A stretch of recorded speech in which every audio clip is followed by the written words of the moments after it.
Oh, God. I tell you what, the rumors of my death have been mildly exaggerated. Common sense guy.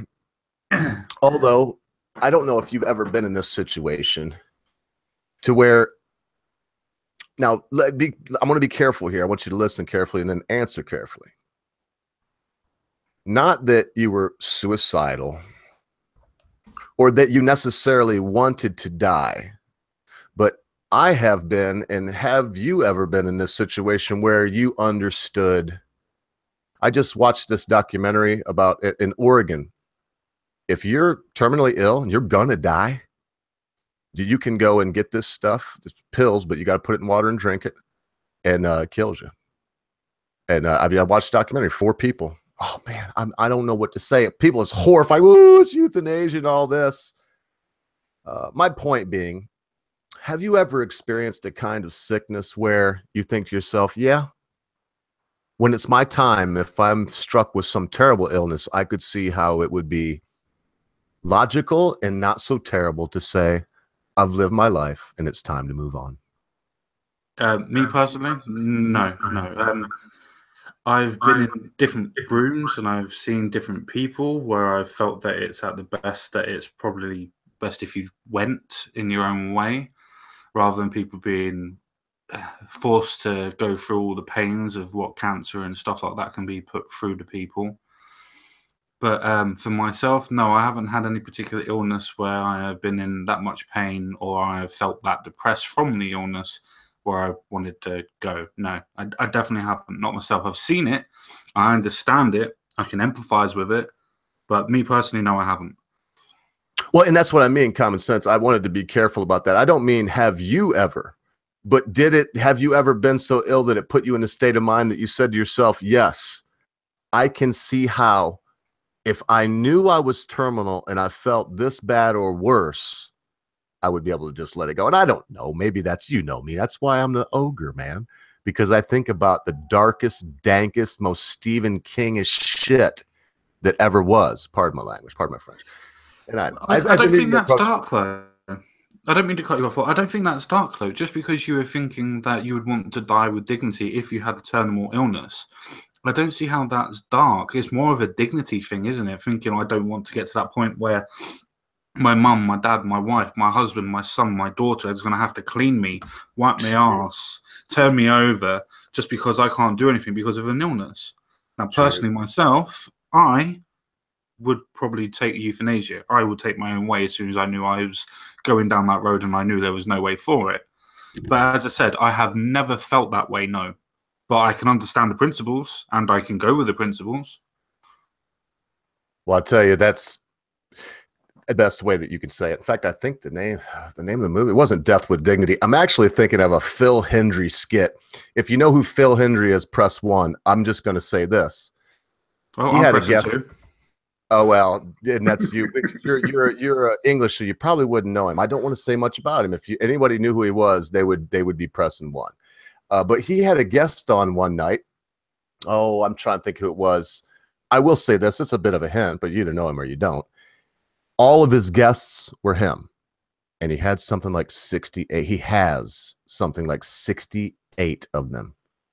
He invented this strange thing in around 1990 in Orlando, Florida. And I happened to be living there when it happened. And anyway, Vernon Dozier was his guest. But mind you, Vernon Dozier was Phil Hendry.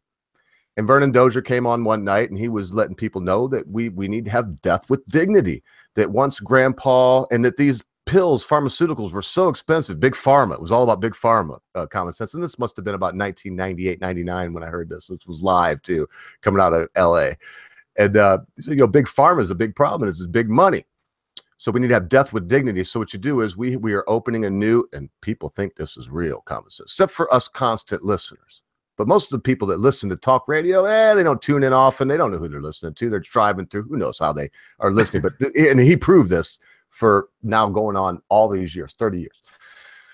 And here you go. So it's so expensive with big pharma. Make a long story short, because it's already a long story. He said, you bring grandma, you bring grandpa here.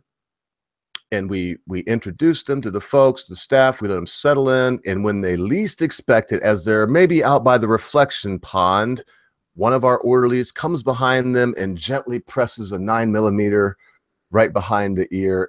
And that's what the whole thing was about, was they shot him. They shot him. And listen, of course, there was irate people. I mean, imagine there were irate people calling like, you filthy son of a bitch. How could you ever do this? But it was his way to speak out against what we're talking about. And I love Phil Hendry. I like him to this day, but I'm with you. Death with dignity is a real thing. And I'll be damned if I'm ready. If I'm going to die, if a doctor's telling me you are going to die, there's nothing medical science can do for you. And the last 3 months is going to be utter hell. I love God and I believe in him, but I also know he's a practical, pragmatic God. I'm not going to get on my knees and expect him to listen to this one human being in a massive sea of trillions, billions, however many human beings have lived in the eternities in this all long span of time. Look, I've went so long, so I'm not going to do that. So I would like to have my death with dignity, common sense. I wouldn't, all those things you talked about. I don't want that. I don't even have children. What's my wife going to do that? No, I literally completely agree with you 100%. The only thing that I would add to this point is, if your dog, obviously behind you as well, and I've told this story as well to both you and Britisha before about the dog that I've had and we had to put him down. If your dog was terminally ill and you knew that there was nowhere to go, you would obviously pay the vet to put the dog down. If you knew there was nothing else, not just because, oh, well, he's broken his leg, he's not going to... No, I'm the bastard that didn't do that. This dog will get weak. Continue, but I'll tell you after. Yeah, that's fine. Okay. In general, most people would do the humane thing, and if there was a terminal point where the dog is walking on its heels facing inward, so it's not walking on its pads, it's walking on its ankle instead, and it can't even go outside to go for a toilet, and it can't even do anything, and you knew that everything they had is just to the point where you knew the dog was going to die in a couple of months anyway, you will euthanize a dog because it is the human thing to do. And why can't we do that with the idea of humanity to our elderly and our infirmed? But to somebody because they're going to be a vegetable, and they know they are before they're going to be a vegetable, as in a terrible disease that elevates and goes to that point. And that person doesn't want to do that and doesn't want to be a burden on the doesn't want to be a burden on the government, doesn't want to be a burden on the people, and most importantly, doesn't want to live like that. And what's wrong with that?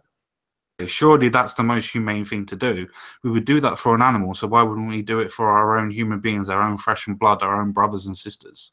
No, I have to make a decision. I'm either going to be a farmer, which I embarked on about 2 years ago with livestock. So always vegetable farmer now going on 8 years, but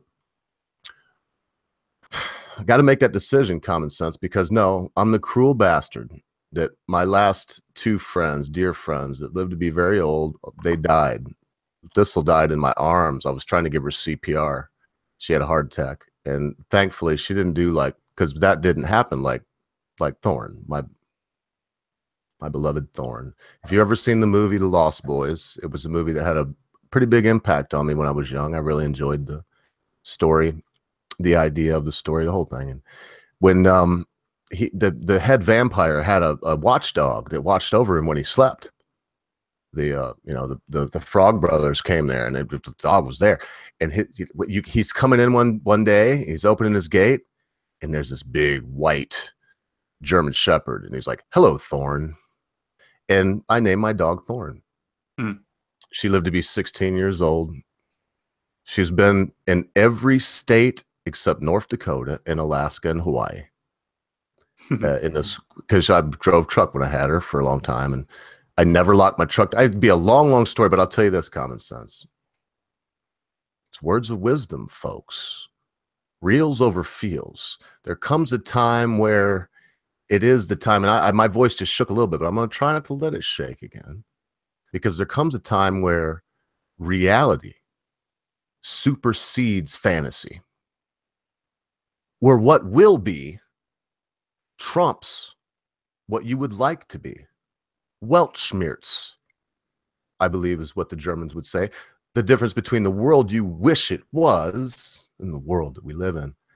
And when my beloved dog, I just bought her a bed for Christmas, $180. It's back there. Wow. I'm not kidding. Bought her own bed. And but when she is done, because the vet looked at me with Thorn and said, it's time. And we got to get to the news, folks. I had a different opener, and we may spend a minute or two on that if you care to. I'll at least mention the thing, because I'm trying something new. We're going to do a poll. But when the vet looked at me with Thorn and said, it's time for her to go, I spent 1,800 quid to get her hip reconstructed because she had cancer so bad in her hip that it just broke while she was trying to pee. And he put a titanium rod in her, and he was like, dude, I'll do it. You got to understand, this is my job. I will take your money. He said, but this is borderline unethical. And because he knows we're friends. Dr. Siegert in Clare, Michigan. I'll even give him a little plug. And I said, no, Dr. Siegert, here's the bam. I had the cash. Boom. So I wanted it that way because I didn't want him to argue with me. That was one of the cruelest things I ever did. It was like Ebenezer Scrooge paying to have a clerk that he didn't need so he could bully him. I didn't bully Thorn. And look, let me stop. There comes a time on this long ramble, clear as day, common sense made it, to where one must ask oneself, am I too much of a burden for myself, for my family, for my loved ones?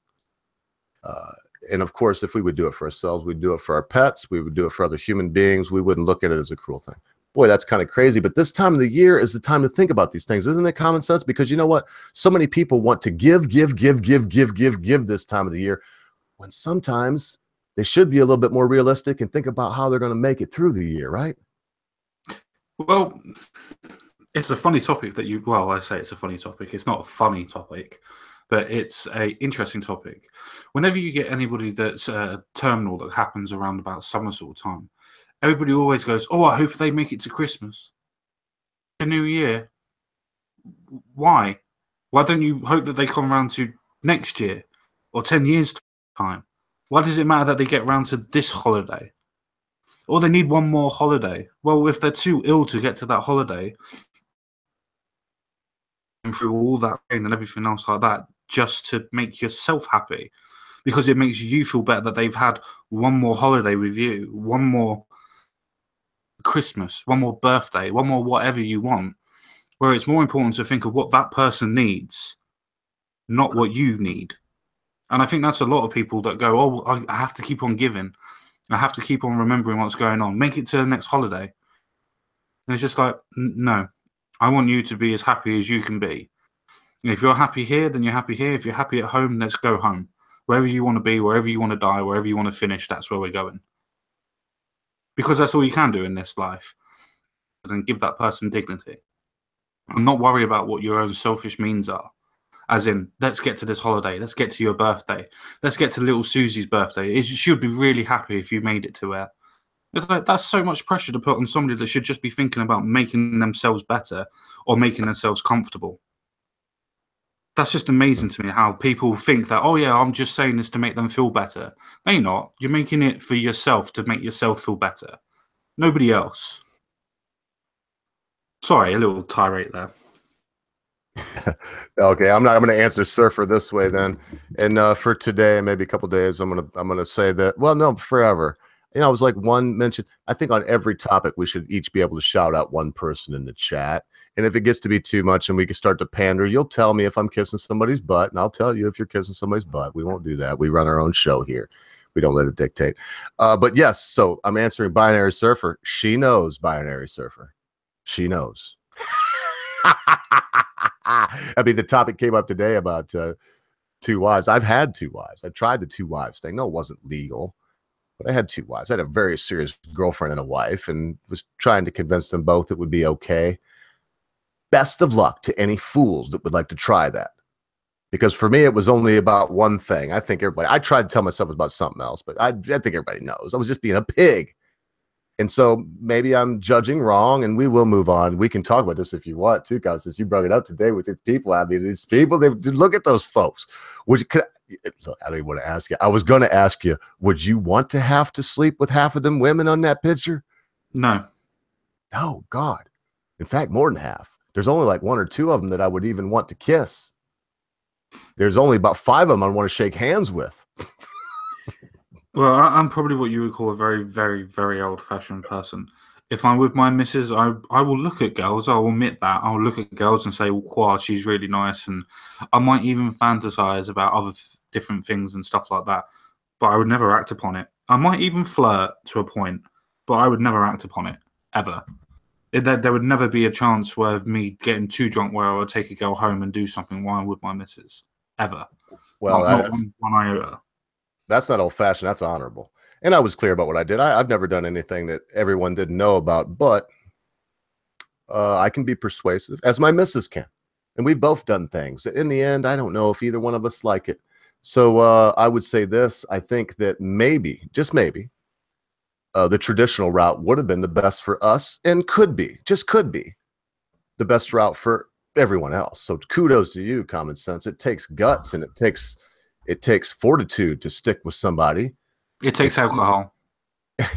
It's the easy way out, though, to just say, I'm going to do what I want, what feels good. So very quickly, before I go on, thank you so much for this poll. Tomorrow, Friday, we probably will take a little bit more time on the poll. Common Sense guys put a little thought into it. I'll be putting the poll out tomorrow. After this, yeah, the one about holidays is just a joke. But the next one will be for the show. So if you're on Twitter, go ahead and get on there and look at the poll tomorrow and give your idea. It'll be 2 days. This one was, who do you trust? And I asked, I only had 4 places, or I would have put no one or nothing. That would have been the 5th choice. But because of what I wanted to get across, the point I wanted to get across, I left that off. So I'm not going to go through all the tweets here. In fact, if I just hurried this up, maybe we could go through a couple of them. So this is what it was. Common Sense guy says, who do you trust? Family, friends? 39% said they trust their family. They trust their friends. Police and government? 0. Not even a troll. 0. Yeah, Inner self / God. And I did that on purpose. A lot of people, I think, didn't choose that because I couldn't be more clear.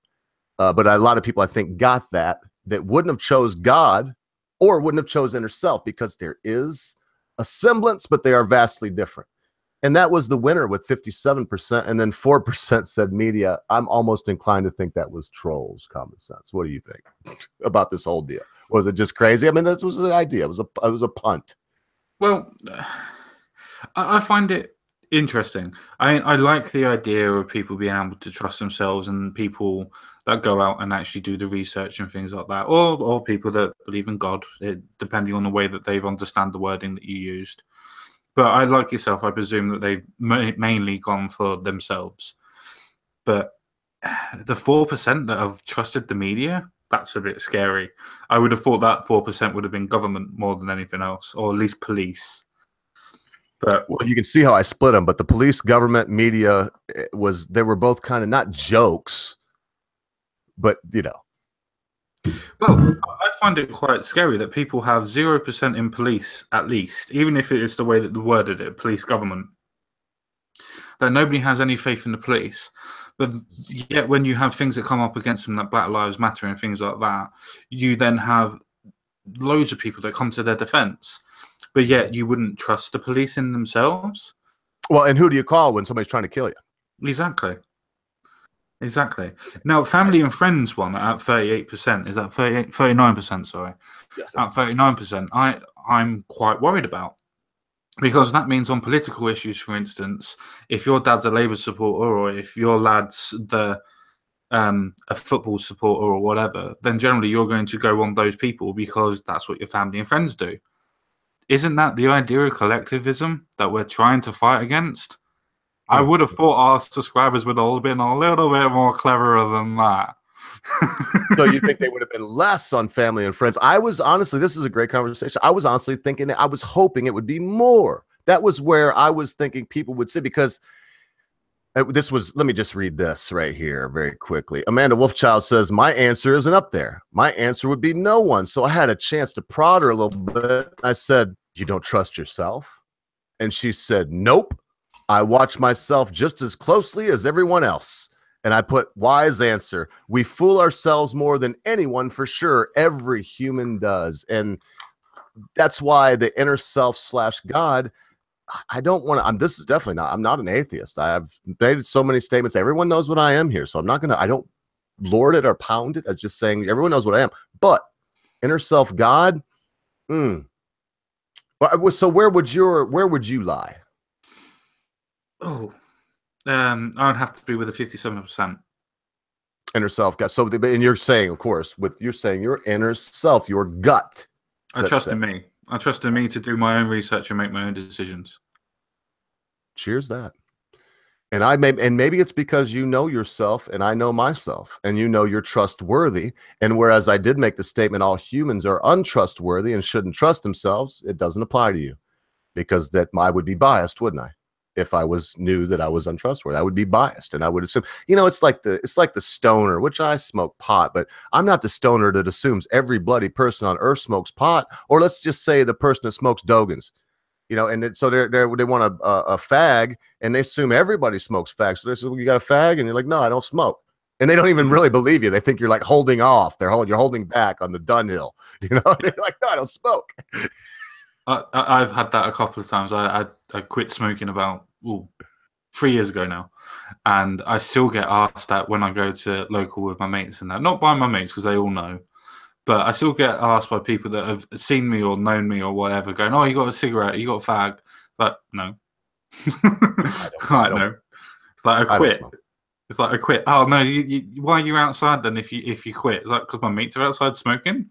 It's like I'm not going to sit at the bar by myself like some lonely old man. I'm not going to go out with my mates and have a drink while they're having a fag. Well, I do the same thing. I walk out with people, but I tell you, I started smoking when I was 38. After I was carjacked, and I don't even know why I started. Everybody smoked around me, but I asked somebody for a cigarette. Kind of made me a little dizzy, and it didn't make me cough or choke like I thought it would. And then the dizziness, I was like, oh, it's dizzy, it's nice. And so I did it. Next thing I knew, I was hooked. So I did smoke from 38 to 40-ish, 41. But now, man, I don't know. Somebody told me when I was young, it was about 17, 18. People were smoking, and there was an older person there, and we were all partying. And I was like, hey, I think I'll try a cigarette. I had my buzz on. I had my tipple on. And he told me this common sense. He said, you know what all fags have in common, all cigarettes have in common? What's that? They got a sucker on the end of every one of them. Yeah, I've been told that one before. So I was 13 at the time. When I heard that, I was like, huh. And I started thinking, yeah, of course, everyone knows they kill you. Why would I even do it? So I never got involved in it. Yeah, I have an excuse. I was 13 at the time.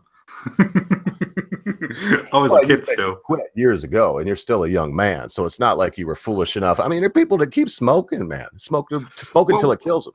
Well, it's funny. I mean, I started smoking when I was about 13, 14-ish. I smoked all the way up to the age of 22. Then I quit for a year and a half. Then I went back to smoking, and then I quit 2 years ago when I was 29. Well, and it's funny how that's what I worry about. Now, I don't worry about it, but once in a while, common sense when I've been ill, because whatever I'm doing, if I get sick or something or having some terrible pain, I got one pain medication that I go to, and that is booze. And I'll tell you, once you've had a couple drinks of sake or whatever it is that Jack Daniels, if that's what you like you do, whatever it is. In fact, I think I can show you. Look, I'm telling you, I just had some back spasms. Now it's empty as can be, but yes, if I choose to drink, common sense, I choose the Black Jack. It is the best you can. Anyway, whatever it is that you choose, shit. Now I lost my mind. I want to drink, I guess. And besides that, this thing we got to get on to the news. We have to eventually. We've been on this for 25 minutes. Yeah, have whatever you want to say about it. Sorry, no, I was just going to say that you. I think we kind of bypass the 4%, and I think we think that they're mainly just trolls, especially from ourselves. But I think it's interesting that we talk about collectivism on such a high level, on such a high point, that people would be to the point of 39% thinking that it's okay to follow your friends and family. I think that's not that it's okay, because you do what you want to do, you do you. But the fact that people just look at that poll and go, yeah, I trust my family and friends more than I trust myself, that says a lot about you. I don't want to psychoanalyze on bloody settees or couches or whatever. But if you trust somebody else more than you trust yourself, you might have a slight bit of a problem there. Because nobody else is going to know what your life is better than what you are. And that's the point. You've got to trust you. You've got to do it yourself. Nobody else is going to die for you. Nobody else is born for you. You've got to do it. You've got to drag yourself up through life. So when you start saying, oh, yeah, I trust my family and friends more than I trust myself, you might want to have a little look at yourself and just go, what's wrong with me? As into the point of thinking, if I trust somebody else more than I trust me, why do I do that? Why do I think that my decisions are wrong? Why do I think my decisions are literally worse than what somebody else that doesn't live in my life and doesn't know me as my life is going to make better decisions for me than what I am? That's a bit worrying to me. Well, I feel better because it was who was I just saw it. It was Adam Weissoft that agrees with me. He says, trusting myself. You know, he's LOL. So I mean, I kind of, you know, I would say this. At least the three of us have remembered Sun Tzu's axiom: know yourself and know your enemy, and you will be victorious in 100 battles. So, I mean, we at least have that. At least you know that you can trust yourself from past experience and from successes that you've had, and trusting in your instincts, trusting in what you believe was going to be the best thing for you and everyone else. And Mr. Weissoft and I have come to find out that maybe that wasn't the best idea. In my case, maybe you end up in jail or owing someone money or just generally saying sorry. Yeah, but I've been happy with my life, though. I wouldn't change a thing. I must say that.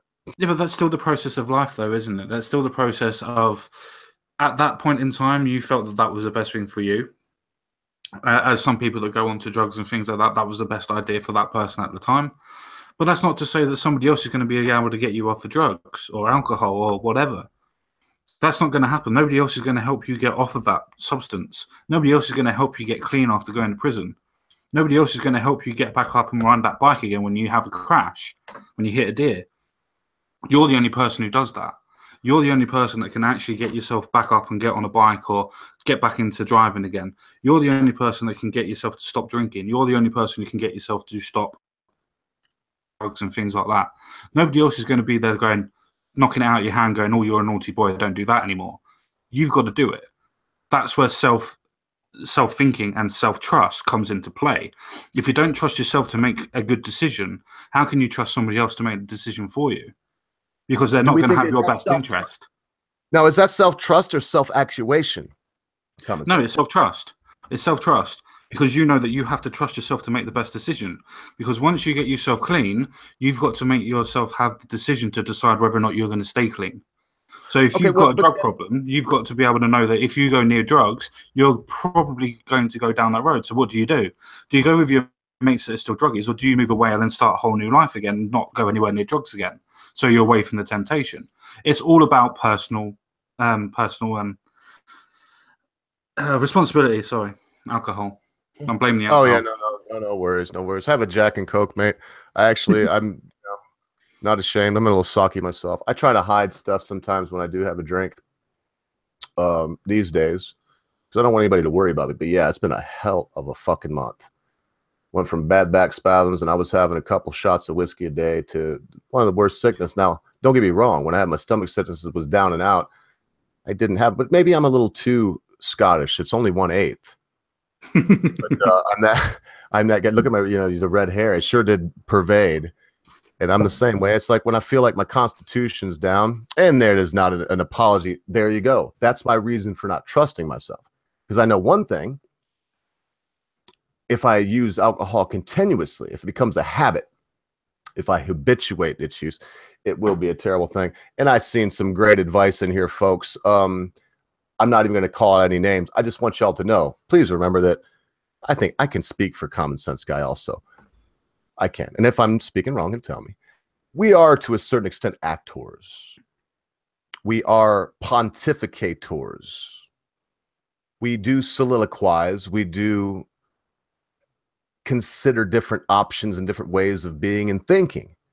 And because of that, we may present things that would cause someone to think that we don't believe in ourselves, i.e. me, or that we believe in ourselves too much, i.e. common sense. But no, look, we are hopefully balanced individuals.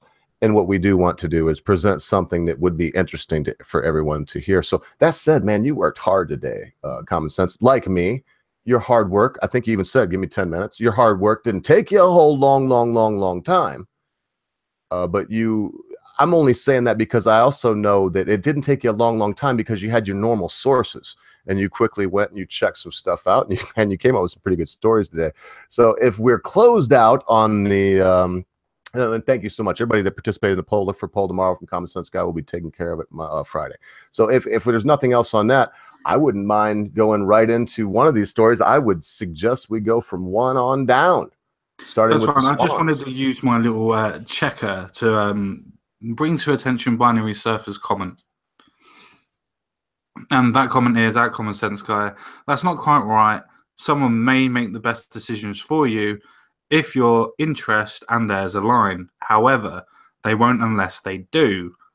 So I don't mean to be, I'm trying not to be horrible. I'm trying not to, because obviously you are some of our loyal supporters. But you've contradicted yourself in the statement that you've made. I'll just quickly point it out. Someone may, and then if, and there's a line. However, if you took those out, then I would personally probably say, well, yeah, fair enough, you have a point.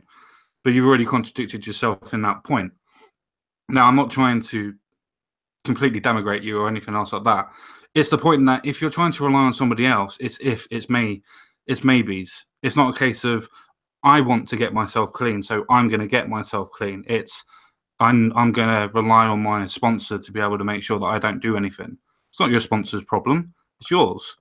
You've got to take personal responsibility for it. It's the same thing that blame everything on society.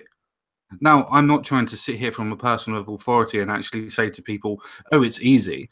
I've been to the point where I've had problems with drugs. I've been to the point where I've had certain other problems where I've had to sort myself out.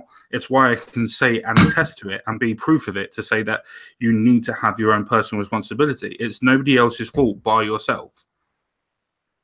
That makes me feel kind of bad because and it's actually a good thing for you, I guess. But I would, if someone would have said, you've known the Common Sense Guy now for like 3 months, you talk to him for hours. Do you think he ever had a drug problem at all? I would have said no, nah. So, I mean, Tim, cheers for admitting that. I would have guessed no. I really would have. But it just shows you that it doesn't matter what kind of person you seem like or you really are, how strong you are, how smart you are. Man, addiction is addiction. And whether it's gambling or pornography or drugs, whatever it may be, power like Richard Nixon or Donald Trump, whatever it may be, it's still an addiction. And it still can rule your life and cause you a lot of trouble. I'm glad you got over it, Common Sense. Myself, the only thing I'm addicted to anymore is poontang. I smoke reefer. I stay away from the addictive stuff, man. In fact, I can't have another drink for quite a while because I've had, I don't know, I've had a little couple. I've drank about 5-6 times in the last 2 weeks. For me, that's getting scary. I don't even want to dwell on it now. I can't believe I just said that out loud. But there is something to be said for self-introspection and self-awareness. So there you go, man. That was his one check. I don't have any. There was a couple people, pardon me, that said some things here and abouts, and I am going to use one. Loafer Sheffield, thank you so much. You can come over to my house and kiss my sister, man. He said I look like Dusty Hill, one of my heroes. Never grown a beard in my life either. His first one. Played bass for ZZ Top, so I don't know. That means a whole lot to me, Loafer. I sure appreciate that. But let's move on to the news, man. We ain't got to spend a whole lot of time on this. In fact, I'll read a little bit of it, and you can tell me what you think about it since you are the Brit among us. It says Swan stabbed. It says Swan stabbed and beheaded in London. Let me put this over here. Wow, maybe I shouldn't smoke pot on air. I'm gonna keep coughing right in the microphone and do this. So it says right here. Swan stabbed and beheaded. This is Sky News in London parks. The RSPCA has not ruled out a link to the so-called Croydon cat killer after the birds were discovered in parks in South London, and you see these swans. They're not showing you any killed ones. It says 6 swans have been stabbed and beheaded in London parks. The RSPCA is investigating, and extra patrols are in place following a spat, I think, of gruesome discoveries in Thamesmead. There you go. Thamesmead, South London. Of course, I should have known that because it's the Thames River, right? Thamesmead, South London. 2 of the beheaded swans were found in Birchmere Park last month, while another was discovered in Southmere Lake. 3 cygnets also appear to have suffered the same grisly fate after they reported missing in the area. And I mean, here you go. It's really concerning because the birds seem to have been stabbed and then beheaded with their bodies left beside the water. While it's a serious animal welfare concern, it's also really upsetting for any of the park users who may find the grisly leavings. And I tell you, that is something. I mean, I'd laugh, but I think about children. But there you go. I don't think I really need to read much more of that. So someone is running around London in the parks and killing geese. Makes me feel a little bit better to be an American. Yeah, it's a bit weird where we are at this moment in time. We have somebody that's running around, as the story says, killing cats, which are beheading them, stabbing them. It's very, very bad because obviously you doing psychology and having a degree in that. What's the main thing that somebody that is thinking about doing a serial killer, and I'm talking about a psychopathic serial killer, what is their normal ladder, should we say, that moves them on to killing people? And it's torturing animals is right on the list. Exactly. And now if it is joint, which one would assume that it probably is joint, that the fact that they were now killing and torturing animals, chopping the legs off of their cats and everything else like that, and then putting them outside of veterinaries so they can be found, is now moving over to the Queen Swans, so to speak, and is not just killing adults, but is also killing little babies as well. That's what cygnets means. Obviously, it's a first year, not even a second year or anything else like that. That's a first year fledgling, and is killing them by stabbing them first and then beheading them afterwards. Now, I'm obviously again going into psychoanalytics on the settee couch for you Americans. That just says everything that you need to know about this individual. The person is going out stalking to find animals, or is going out and stalking trying to move up the ladder because now it's getting bigger than a cat. So if he is the same person, he's now getting a hell of a lot more braver. Let's hope that they catch the perpetrator very, very quickly, simply because if he does end up going for people, how many people will he go after he's killed one? Because if he can kill 4 to 5 animals at one time, it's probably a good assumption to say that once he's killed one human, he will carry on killing. Yeah, it's a little strange. I mean, I just put this in there. I don't want to say for comedic relief, but I wish that this was my thing when I seen this story. I wish that we were as concerned about people sleeping rough around London as we were about some geese being found dead. Because the same children that see these geese, they see some poor old sod there, with looking for a dog and somebody left, and nobody seems to really care. It becomes a fixture. And to me, as we talked before about how if we believe in the sanctity of life and dignity, how if we have dignity for our pets, surely we should have dignity for ourselves. I don't know. And that's where I was at when I seen this, man. It's a gruesome tale. So, to bring it back down a little bit, I guess another notch that's how I feel about it. It's a shame that, whereas this is something for us to talk about, that it's news in London. Aren't there some people sleeping rough there? Aren't there people with problems there? Yeah, no, you're correct. It's just the fact that it's a correlation. It's just the fact that if he was to take the swan home, even though it's illegal in this country to do that, and eat the swan, then I would understand why he's killed the swan. I would technically understand why you would kill a cat, though I know that everybody would go, well, why would you say that? It's like, because it's an animal, it has meat on it, so everything can be eaten.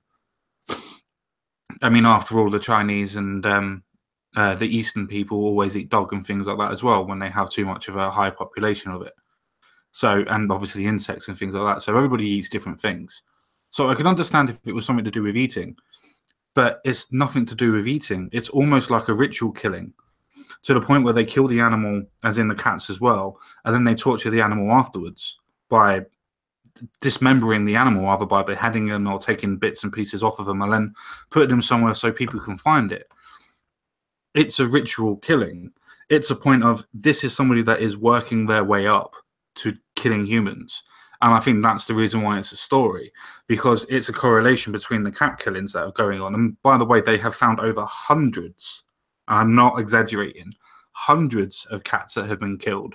Now, this has nothing to do with my avatar or anything Like else. killed by, obviously by human hand, hundreds?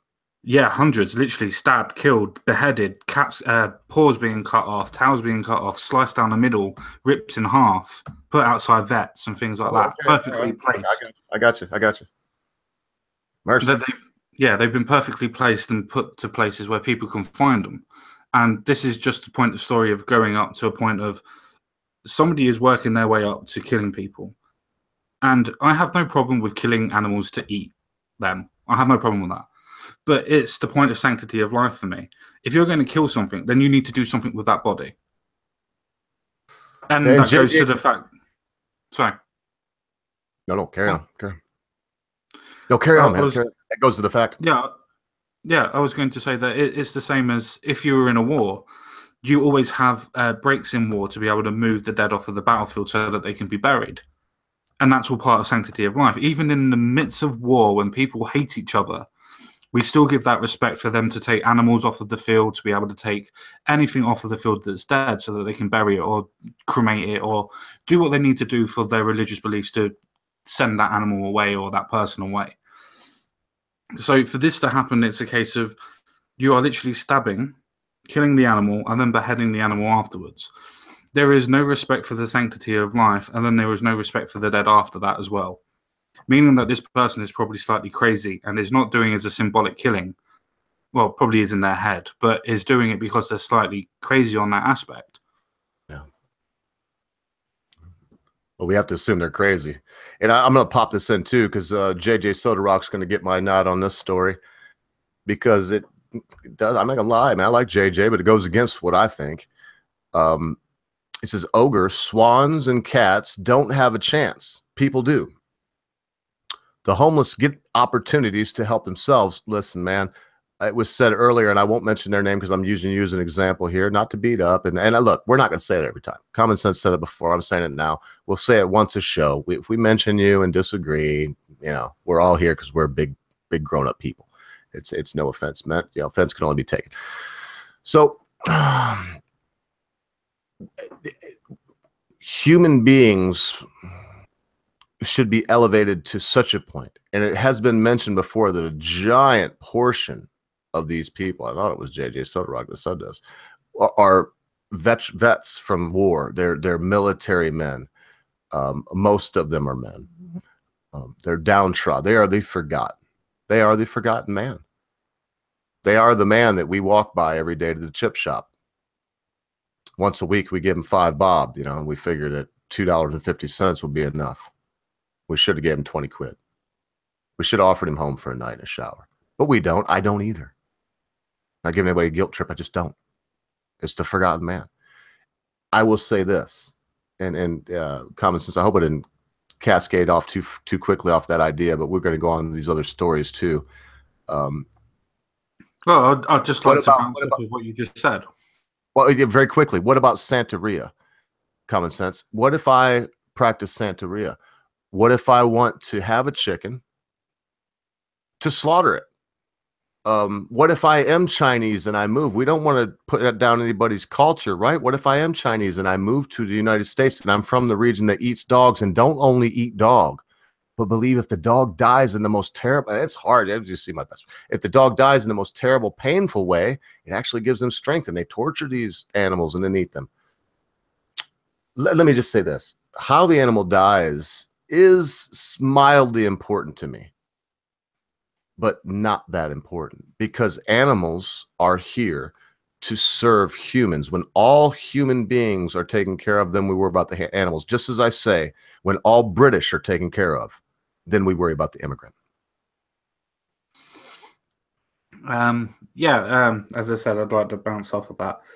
I've got a couple of little different points to that. Where you say about obviously the vets, yes, everybody would like to help the vets, but I will have to say two things on this. At least in our country, I don't know what the statistics are as in yours, but most people that are on vets, I think it's around 70 to 80% of vets that are homeless at this moment in time have a mental condition, generally PTSD.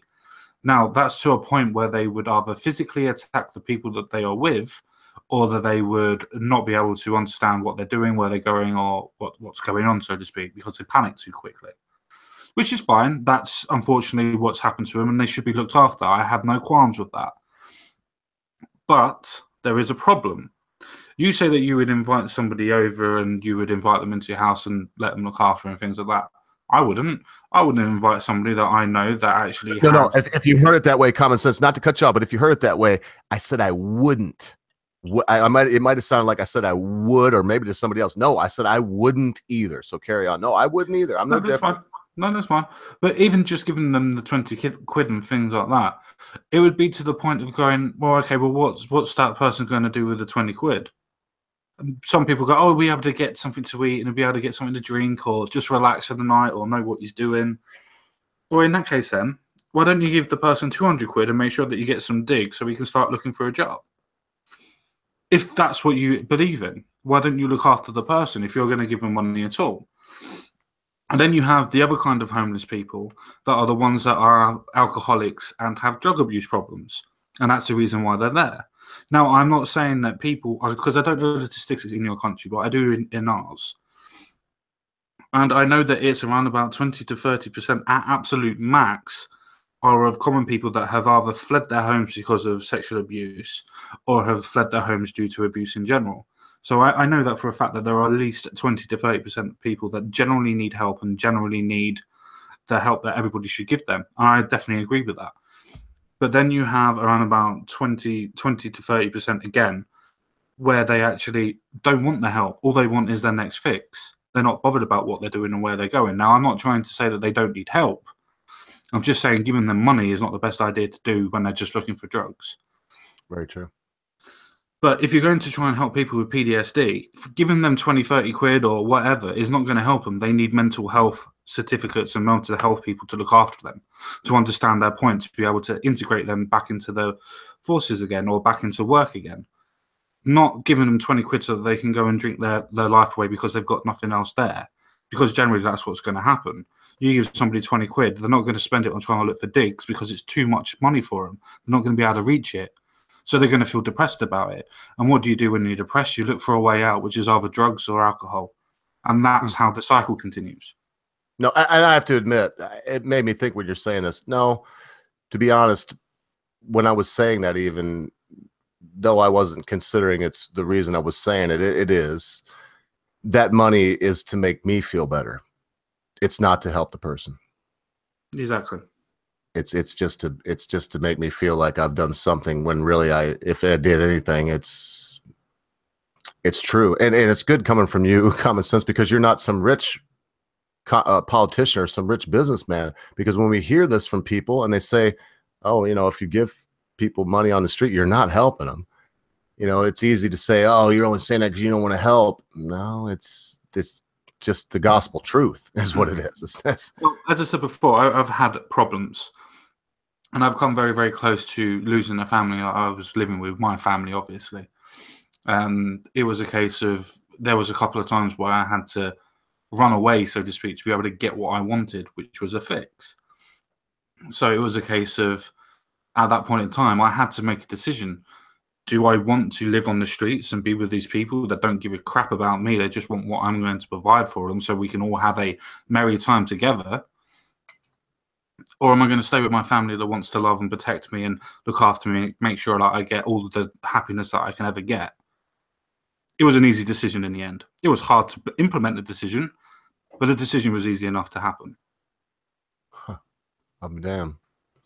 I learn more and more about you. That's something else. But it's no life to have. I've put myself in some positions too. I mean, I'm not going to get too deep, and we're not going to get too personal here, just because it's not good for us. Yeah, it's good for us to share on a personal basis, but we got people watching us right now, and yeah, I'm not going to go down this road too far with it. I'm just going to say that we've all been somewhere. And boy, I tell you what, common sense, what you just said, takes a lot of guts to. You got a lot of guts, man. That's all I'm going to say. I'm not going to kiss your ass either. I'm just going to say it's fine. All it is just talking. I understand that some people go, oh, yeah, but it's personal. It's like, yeah, but that's where we all draw our tragedy from. Personal tragedy is the best tragedy simply because you can draw on it and make yourself stronger. Yes, it destroys people, but if you can draw on it, it makes you a stronger person because you know that whatever's going on now, you've been in worse. Mm-hmm. Well, we're going to have a little break before we get into some other heavy news and some crazy news. Yeah, sorry about that. No, hell, I did it too. I mean, I took a story that we could have just laughed at, and I'm the one that took it. I don't mind. We got to. It's like RPR said earlier. You know what? There's no safe space here. That's all I'm going to say. So exactly. You mama. Oh, you mama. Oh, you mama. Oh, you mama. That's what it is. That's oh, you mama. There you go. And it's supposed to be one of the name of the first gods. Okay. Oh, you mama. I should have known that. Damn, I must be getting old.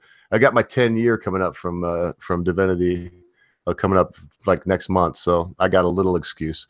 Oh, you mama. Mysterious interstellar, and you'll notice this down in the thing. It says, "What on earth is that?" And it says, "This is not on Earth."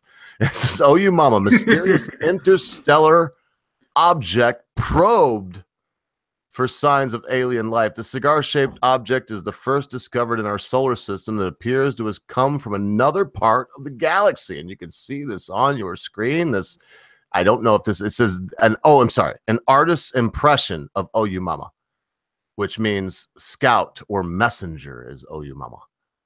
And it's okay. So astronomers are.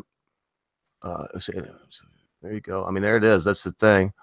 Astronomers are to scan a huge cigar-shaped interstellar object for signs of alien life, amid claims it could be some kind of artifact.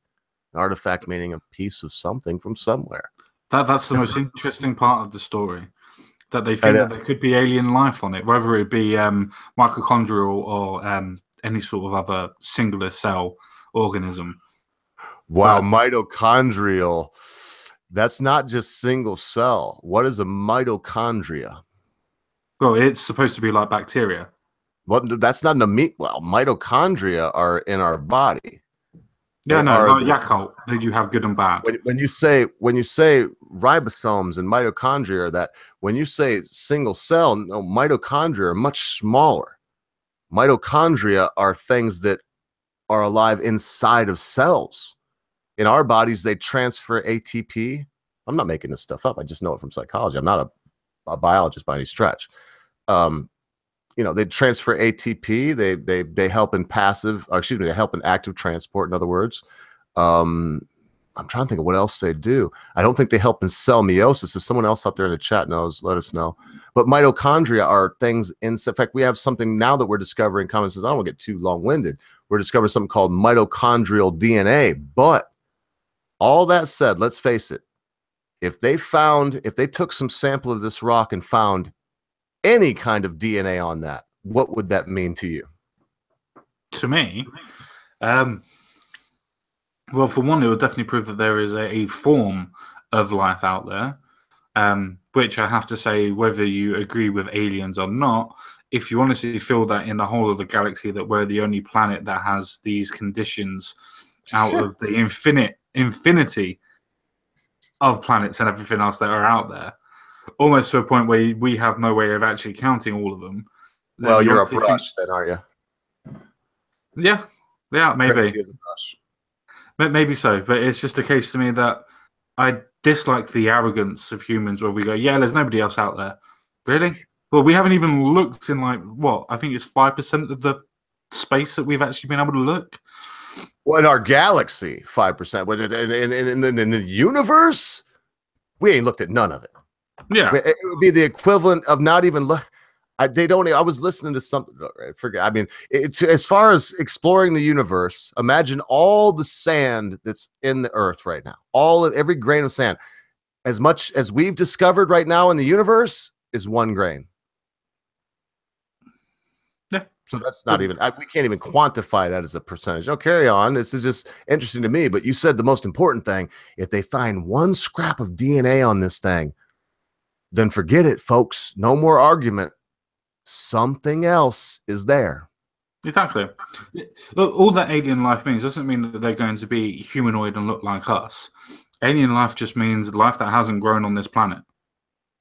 So if it's something, as we said before, mitochondrial or single cell or anything else like that beforehand that's on this and frozen, or water in itself that has some sort of form of thing that's flying around in it or swimming around in it rather, then we know for a fact that there is a form of other life somewhere else, whether it's on asteroids or if it's on a different planet or whatever. There are forms of life somewhere. And that just will blow everybody's mind completely and utterly. And that's not to say that the UFOs and everything else like that is correct. I'm not saying it is or isn't in this little speech either.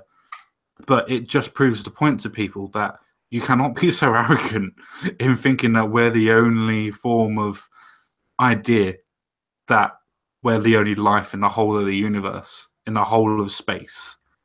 That's just absurd to me. Just from a mathematical point of view, that's absurd.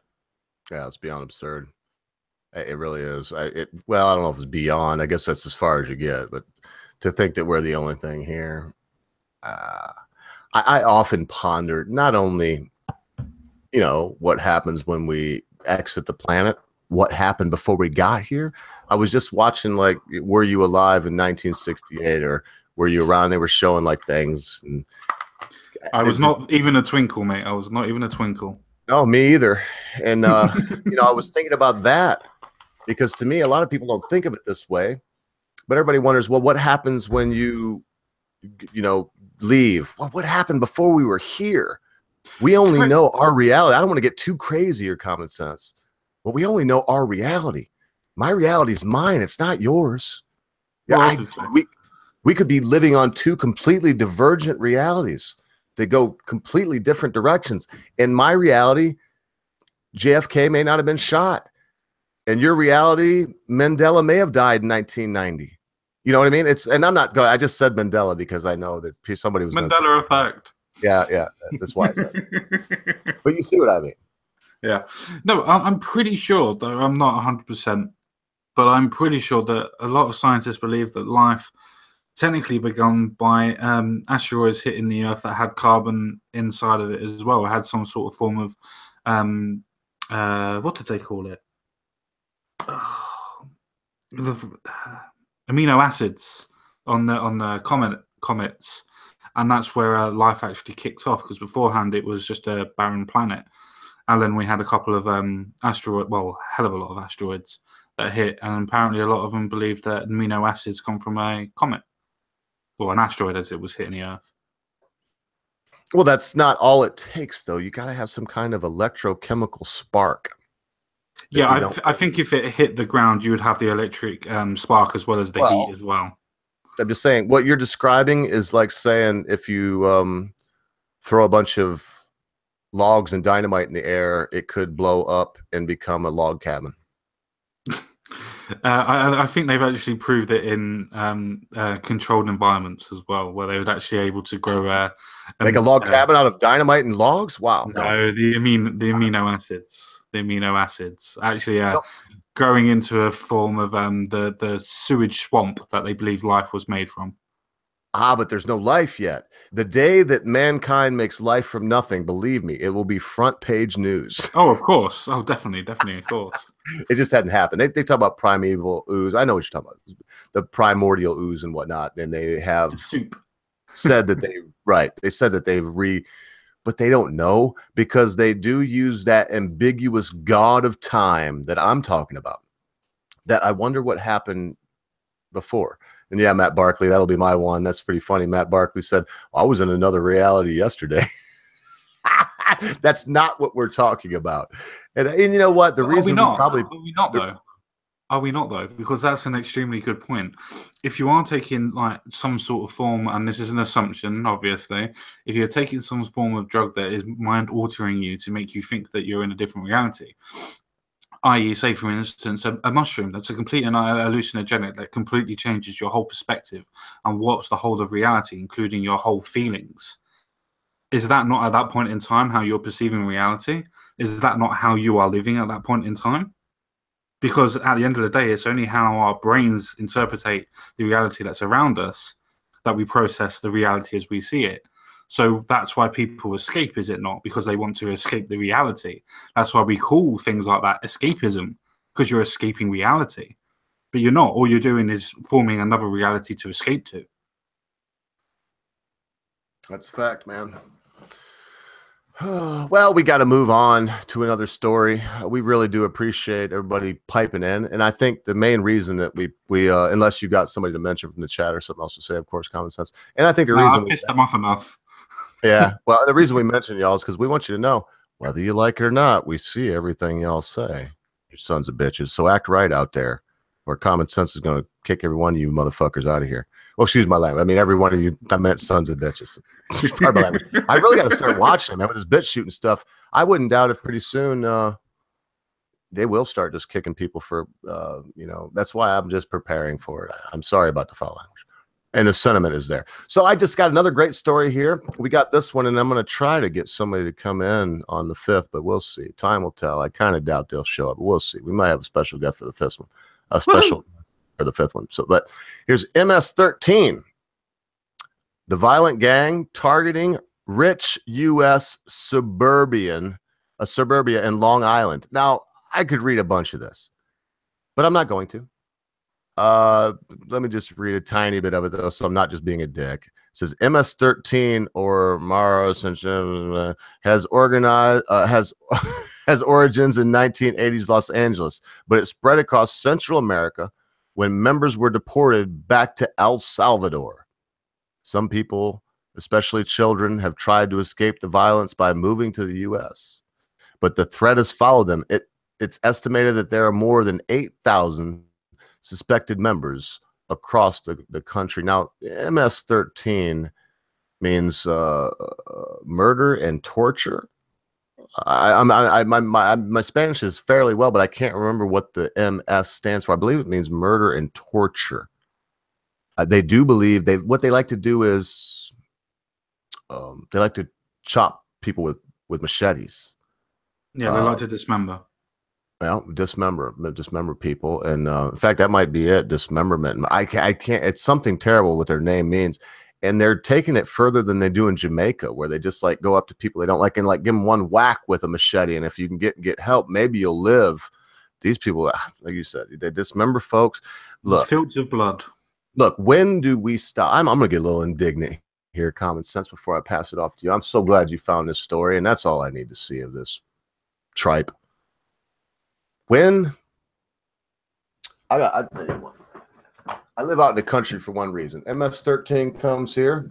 I'm armed at all times. There is never a firearm not within my reach. Maybe that's cowboy American. I don't give a shit. It's just the way it is. There's bears around here. I don't know everybody that drives up and down through here. People come and go. Vacation land in the summer. Crazy people come up from the cities, and I don't know. So I'm always prepared. But there's people, they disarm these people in Los Angeles, man. They disarm these people in New York. These gang members.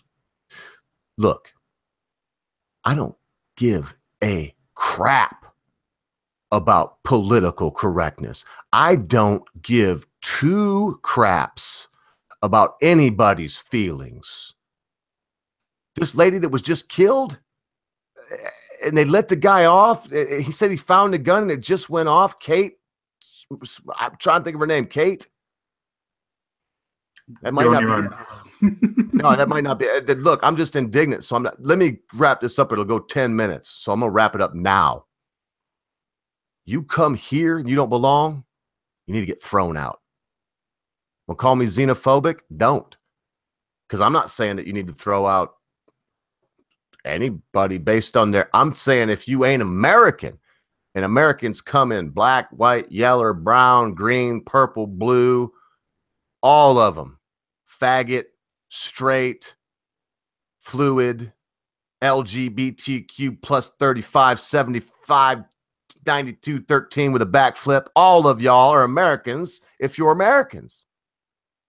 But if you think that it's okay to look at something and say, well, no, you can't say anything about MS-13 because of the immigrants coming in, and Trump said that they are sending their worst. The ones that can't make it, they are making a pipeline all the way from El Salvador, San Salvador, South America, pipeline. They're on trains. Look at YouTube. They try to hide it. It's there to see if you want to find it. Get out of our country. Come here to Cyclones Farms, and the ogre will kill you. What do you think about this, Common Sense? I wish that I was able to have a gun in this sort of situation in my country and actually be able to license with it. Yes, I do understand that I can have a rifle, and yes, I do No, actually, no, I can only have a rifle, and it has to be either has to be a shotgun or it has to be a single fire rifle, as far as I remember. But besides that, it's more of a case of the way that these gangs, when they initiate people that already live here, so after they've already, as Ogre said, have broken the laws to even get to the country, the way these gangs initiate people, first of all, I'll do the men, and then I'll do the women that join the gangs afterwards, which is also another story that's in Sky News that if you want to find it, you can, but I'm not going to link it. The way that they initiate these guys into it is they have 13 people, because the reason why they have MS-13 is because they normally have small gangs of 13 in each little area. That's how they do things. They like to have everything as 13. So what they do is they line everybody up that's going to join, and they take them into a room one by one. They have the 13 members that are already there, and then what they do is then beat them individually for 13 seconds each. No, sorry, a minute each. So it adds up to 13. So that's what they do. If you can handle that and you don't get knocked out, or if you don't die from the beating, you're then part of the group, so to speak. So it's already a trial by fire, initiation by fire, so to speak, at that point. Now, for the girls that have joined. Hang on, before you carry on, though, a minute, Common Sense, that's no big deal, right? Anybody can get, taken for 13 people continuously, so it adds up to 13 minutes beating without you fighting back, because it's part of an initiation. Thank you. I just wanted everybody to be clear. It's near killing is how you get in. Near you're near killed. And now moving on to the females, which, as I said before, there is a link in probably that Sky News article if you wanted to go and have a look. It's not hard to have a look as well. It's all over YouTube and things like that, so you can just search for it. The way that females are initiated in is, yes, they can take the beatings as well, but generally what they do is they are raped a minute each by the 13 people that are there in whatever way that they want to do it. And the girl has to sit there and take it, or lay there and take it, or whatever. And this is also why she's probably getting beaten as well at the same time. This is not done for enjoyment. This is done, as what Ogre just said, to humiliate you, to push you to a point where you are now part of family. So almost initiate the idea of Stockholm Syndrome. Because these people have taken you to the point of then nursed you back to health, your family, your familiar. And that's the way that they operate. So we have to be tolerant, right? Common Sense. That's your point. We can't judge somebody else's culture, and we need to be tolerant of this, right? Exactly. All cultures are created equal, aren't they? At the end of the day, it's just like the bloody Muslim rape gangs over in your country. I mean, you can't really look at it that we may have a young lady on it in January. They say much about it, not because it's a big secret, but because I would rather let her say. And of course, we need to be tolerant, right? We should be accepting. Exactly, yeah. We should definitely be accepting to anything that's going to hurt anybody, let alone the members that are trying to join the gang. So if they're going to do that to people that are supposed to become their familia and their family, imagine what they would do to you and me that's going to stand up against them. Or if we stood up against them and we didn't have guns or things like that, and we would have to fight these killing fields that they produce, because all of these 13 people would have machetes and would not be worried about attacking you and dismembering you and chopping your head off, and then while you're on the floor still killing you with the machetes and kicking you and spitting at you and whatever. if you're still alive at that point, if you're lucky enough to still be alive at that point, because that's what they do. So when they're going into suburbia to nick from the rich, some communists will probably go, oh yeah, all they're doing is trying to distribute the wealth. Yeah, that's fine if you're just going to say that they're nicking actual money, not trying to chop people's heads off. Yeah, the only reason they're doing that is because you put them in a position to have to. Exactly. Yeah. Capitalism is so bad because they're forced to come over and everything else like that, and that they've escaped. They're refugees from their country, don't you know? They're persecuted. They're persecuted, yeah, because they're criminals and their country doesn't want them, so they send them over here. That's MS-13, because you just described the beginning of their boot camp, and everything we have, the British Royal Marines, the SAS, the Spetsnaz, the Special Forces here in the United States, we don't do nothing like that. Hell, they outlawed hazing in the United States like 20 years ago, which I don't think they should have, but they did. And so they can't even do the beat up with soap and towels and all this stuff like, Full Metal Jacket. Can't even do the Full Metal Jacket anymore because of probably Full Metal Jacket, where they show, of course, Pyle goes crazy and shoots somebody. Yeah. Anyway. Yeah, I'm going to mention one person here. So it's so funny, and it reminds me of the King of Este, because he always says the tagline of this. So John Adam Weishaupt says, "El Salvador to America, dash, the ogre goes bonkers, / ogre's firearm extravaganza part 2, electric boogaloo."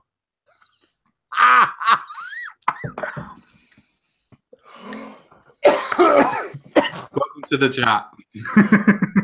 That's so funny, man. It made me choke. The 2 electric boogaloo. That's what the King, Adam Weishaupt. You should meet my friend, the King of Este. He'll be here for the wrapping up the year. I've nailed him down. He's supposed to have been here like a couple weeks ago. Common Sense. I wanted you to meet him. He's been on with me, and he's my lifelong friend. Cool. He had a stroke, but he's still the same old guy, man. Anyway, you'll see. That's what. I'll babble on that. And it's off topic. So help me out here, Common Sense. Let's bring this to some kind of wrap up, because I don't want to give the final thought on this. I already went extravaganza to electric boogaloo. I suppose the simple question to ask anybody is, when these people are being caught and they're actually told that they're part of the gang, or prove that they're part of the gang, they're getting deported again. Now, that's not to say American citizens are being deported to El Salvador. This is to say that the gangs that are robbing in suburbia, when they get caught, if they can prove that they're part of this MS gang, that are sent back to El Salvador because they know that they're illegal aliens. And yes, we're using the term aliens. I thought I'd use that. I thought people might pick up on it.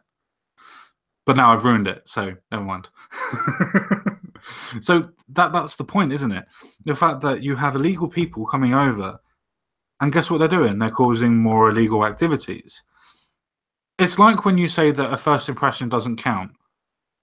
Yeah, 9 times out of 10, the first impression does count, because you get a good feeling of the person if you speak to him for a longish period of time. It's how generally we make conceptions of who we're going to stay with, who we're going to meet, who our friends are going to be. Normally, we make decisions of people within 5 to 7 seconds. I think girls is between 12 and 14. Something along those lines. I'm sure Ogre would be able to correct me on that. No, you're really close. All I can tell you for sure that is, I know you're right, or at least close, because it's under a minute. A woman will usually, if you're looking to get laid, if you know the right signs, you should know if you have a chance to sleep with a woman. And I know you're going to tell me, Coach Red Pill, I just used psychology for a long time to get in women's pants. Sorry. I don't feel bad about it. But if you don't know within the first 10 seconds, you're an amateur. You don't deserve to get laid. Maybe some of us just like a goddamn challenge. Yeah, but then you waste that time, because I'm with, look, Gene Simmons once said, he was confronted. He was like, you said that just recently that you slept with 100 women this last year. And, how can that possibly be? And he was like, well, I sleep with a lot of times 10 women at one after party and here's how. He said, I hang out in the, behind the backstage pass people. He said, I ask 100 women would you like to meet me after this deal at my motel room suite and get in a hot tub and have sex with me and 9 other chicks? He said 90 of them slap me in the face. Tell me I think I'm a big shit. He said, but 10 of them say yes. So the deal is with that kind of thing is you have to be ready for rejection. I wanted to make that clear too, because as smart as I was just pretending that I am, well, sometimes you think you've seen that yes and that go and that green light in the first 10, 15 seconds, but you misread it. And then you will get the slap in the face. But if you keep asking, it could work out good. No, that was so totally. I just remember you and Britisher both were like beating me up, talking about compare me with Coach Red Pill. And since you did that takedown of that guy, here's a decent segue. I think we were about wrapped up on that. You know, I've watched a few more of his things. I don't really want to be compared with him. I'll say this. I'm going to tell you the truth. I believe the guy can get a woman. I'm not even joking. I'm not trying to jump on it. I don't like him. I'm just I don't like it. He can definitely get women. I'm not saying he can't. I don't think I never said he couldn't either. Yeah. Sometimes people give it's a biological thing, and sometimes people give both sexes too much credit. It's not that. With Coach Red Pill, it's a case of his arrogance. It's his arrogance that would get him laid. It's nothing to do with the way that he talks. It's nothing to do with the way that he is or anything else like that. He is literally his arrogance and his ballness. Ballness. That makes lots of sense. Ball-facedness? No, it's bullishness. Yeah. That makes him to the point, because he says it himself. He's an arsehole. He acts that way with women, he'll never get a date. No, I believe I've heard a couple of things he says. I believe what he says he does. You know, you ask a question or two, you listen, comment, try to find what you have in common, and you listen. I've heard what he said. It's true, and it's also looking for the right triggers. I haven't heard him talk a lot, but look, I don't want to talk about fucking Coach Red Pill. It's supposed to be a segue. I really don't. Let's just say this. I do think that I'm giving him credit not to give him credit. Women are gullible. Men are gullible too.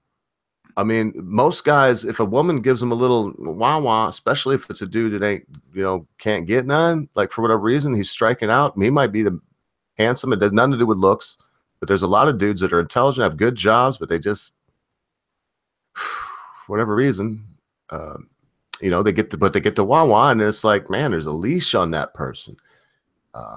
There's so many weird things right now. And look, it's easy common sense to say that it's a modern thing, millennial thing. Man, dude, relationships were messed up in 1920, in 1640, and 1322.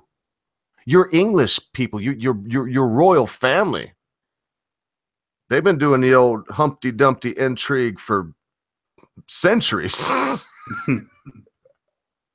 It's true. I know, definitely, yeah. No, I definitely agree with all that. It's just a case of it. Well, it's simple psychology, but it also emits with different chemistry. It's like what you say. You'd be able to get to sleep with somebody quite easy nowadays. I agree with that. You can do. But to actually be able to get to know the person and actually be able to do something with that person and make a life with that person, that's tough. That's tough, as you just quite rightly said, but that's all to do with chemistry. That's how you hit off. That's how you bounce off of everybody. And you bounce off of your missus or your partner, whatever. Well, if you base it on physical stuff, that's because I think we might be talking about the same thing, but also two different things. Common sense. You're a very old-fashioned guy. You said it. So I think you'll agree with me on this. To look for that spark that means a girl will allow you to touch her physically, of course, that's important if you're ever going to build anything in the future. But if you do it red pill style, now I get to actually get a dig in on the fucker. The dude. If you do it red pill style, it kind of makes you a cad, I think is the old term for it, a cad. But if you're doing that because you are trying to find somebody that you're interested in, and that you will both hopefully later look at what you think about each other on that first animalistic base of the brain, medulla oblongata, get the flesh, eat the flesh, mate the woman, light the cave kind of feeling. Yeah. But we have to assess how. All I can say is, man, me and Mrs. Ogre been through a lot of shit. We still have our issues. 24 years. I just know that every issue I try to weigh it in the balance of what this beautiful person means to me. That all those first things that we talked about were true. And then the other things, the compatibility. Like, how long you said you've been married? You said like 8 years, right? No, it's 5 years in December 12th. That's something. It's not nothing, you know. Well, you have to remember, I moved away from a particular place when I was 22, and I met the missus when I was 25, 26. No, man, we married. I was 19. She was 18. Yeah, I had a lot of problems. I needed to move away from London, so that's why we moved away from London. whatever ill came about. That's what I always thought. So when we talk about you are not in the sound of the bells. You're not a Cockney. Oh no, I used to be. No, I wasn't. Sorry, no, I was born in Kent. To be honest, I was born in Kent in Sidcup, and then I lived in Surrey for a while, and then I had to move away because of personal problems. That was when I was 22. It's cool, whatever. We ain't gonna get in your personal life. I just was your voice. I'm not bothered. You wouldn't be able to find me from that. So very unique, super unique. Now you've already been so open, I don't think, but I'm not gonna prod you because you're like me, a little prodding, and both of us will be telling all these people out here looking at us things we may want them to know, we may not. I don't know. We're not gonna find out. I know when to stop, sir. I know when to stop. I did see this next one is a good one to me. I thought the next story was pretty cool, and that was a long segue. What time is it? Oh, we got time. We got at least I got 40 minutes if you got 40 before final words. And if not, just send me a side chat. You know what the deal is. Comment says we can go to final words anytime either one of us would like. Thanks so much, brother. I tell you what, you're a very good co-host, man. I tell you, so second to none. Second to none. I've never worked with someone that was quite like you, and I've worked with at this point 40, 50 different people at least, man. I think more, and I mean people that come by and put in there to, you know what I mean? Not folks that just were on the stream because the picture was there. Yeah. Everybody's different on there. Yeah, they are. But I tell you, there's takes certain people like Razor Fist, or I would say, I'm not going to say, because we've had some popular people. I'm going to stick with them though, like Scott Pressler. There's some folks that are so one-sided, you can't have a conversation with them. Now he'll be back, I'm sure. I'm going to wait till Britt's here for sure too. But it's still, there's something about a one-sided. Oh, I seen this thing. I'm getting off on another tangent. 10 sentenced for smuggling drugs into prisons using drones. This is nothing new here, mate. And I didn't get a chance to fully look at this story before the show, so I guess we'll find out together. And if you know, I don't know if this is in England or here, but it says 10 cents for smuggling. It's in England. So here we go. The ringleader of a gang who smuggled drugs and photos into prisons using drones has been jailed for 7 years and 2 months. Former armed robber Craig Hickenbottom, 35. Excuse me. No worries. Organized the flights from behind bars. Birmingham Crown Court was told. His gang put prohibited items worth an estimated £1 million. That's what that means. £1 million. Well, mercy's sake. Yeah, that's the thing. That's okay. That's just flabbergasting me. I told you I hadn't read this.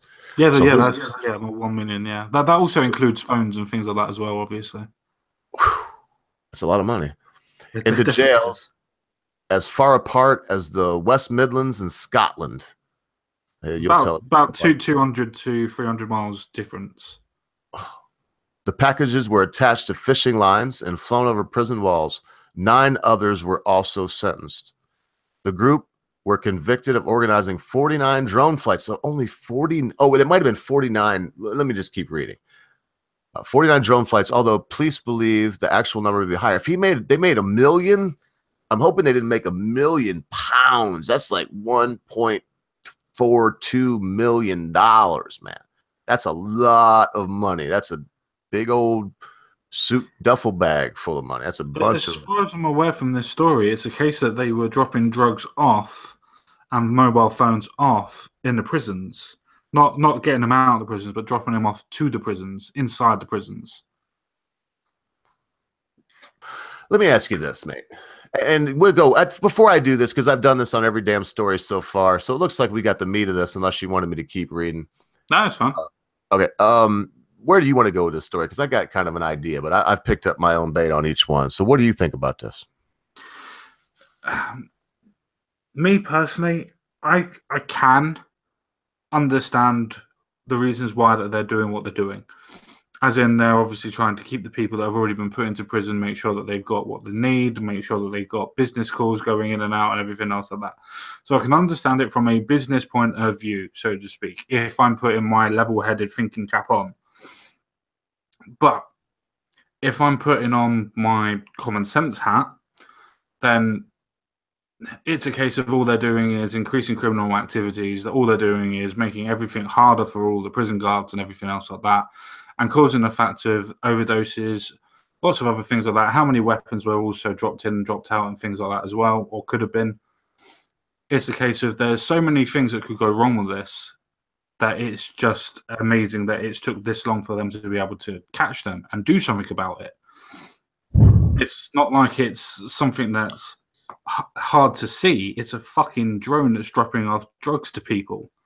Man. It's not hard to see. And as well, they have to do it to a point where it's going to a window or going into the actual field itself. They're supposed to have guards that are supposed to be watching the goddamn floor where they're working and everything else like that. It's not like this is a case of dropping it off at work or dropping it off at a school when you've only got teachers every now and again looking around. This is supposed to be a heavily secured area where our criminals are supposed to be housed, and yet people are able to get in and out. Well, but it's and drop things tough. off.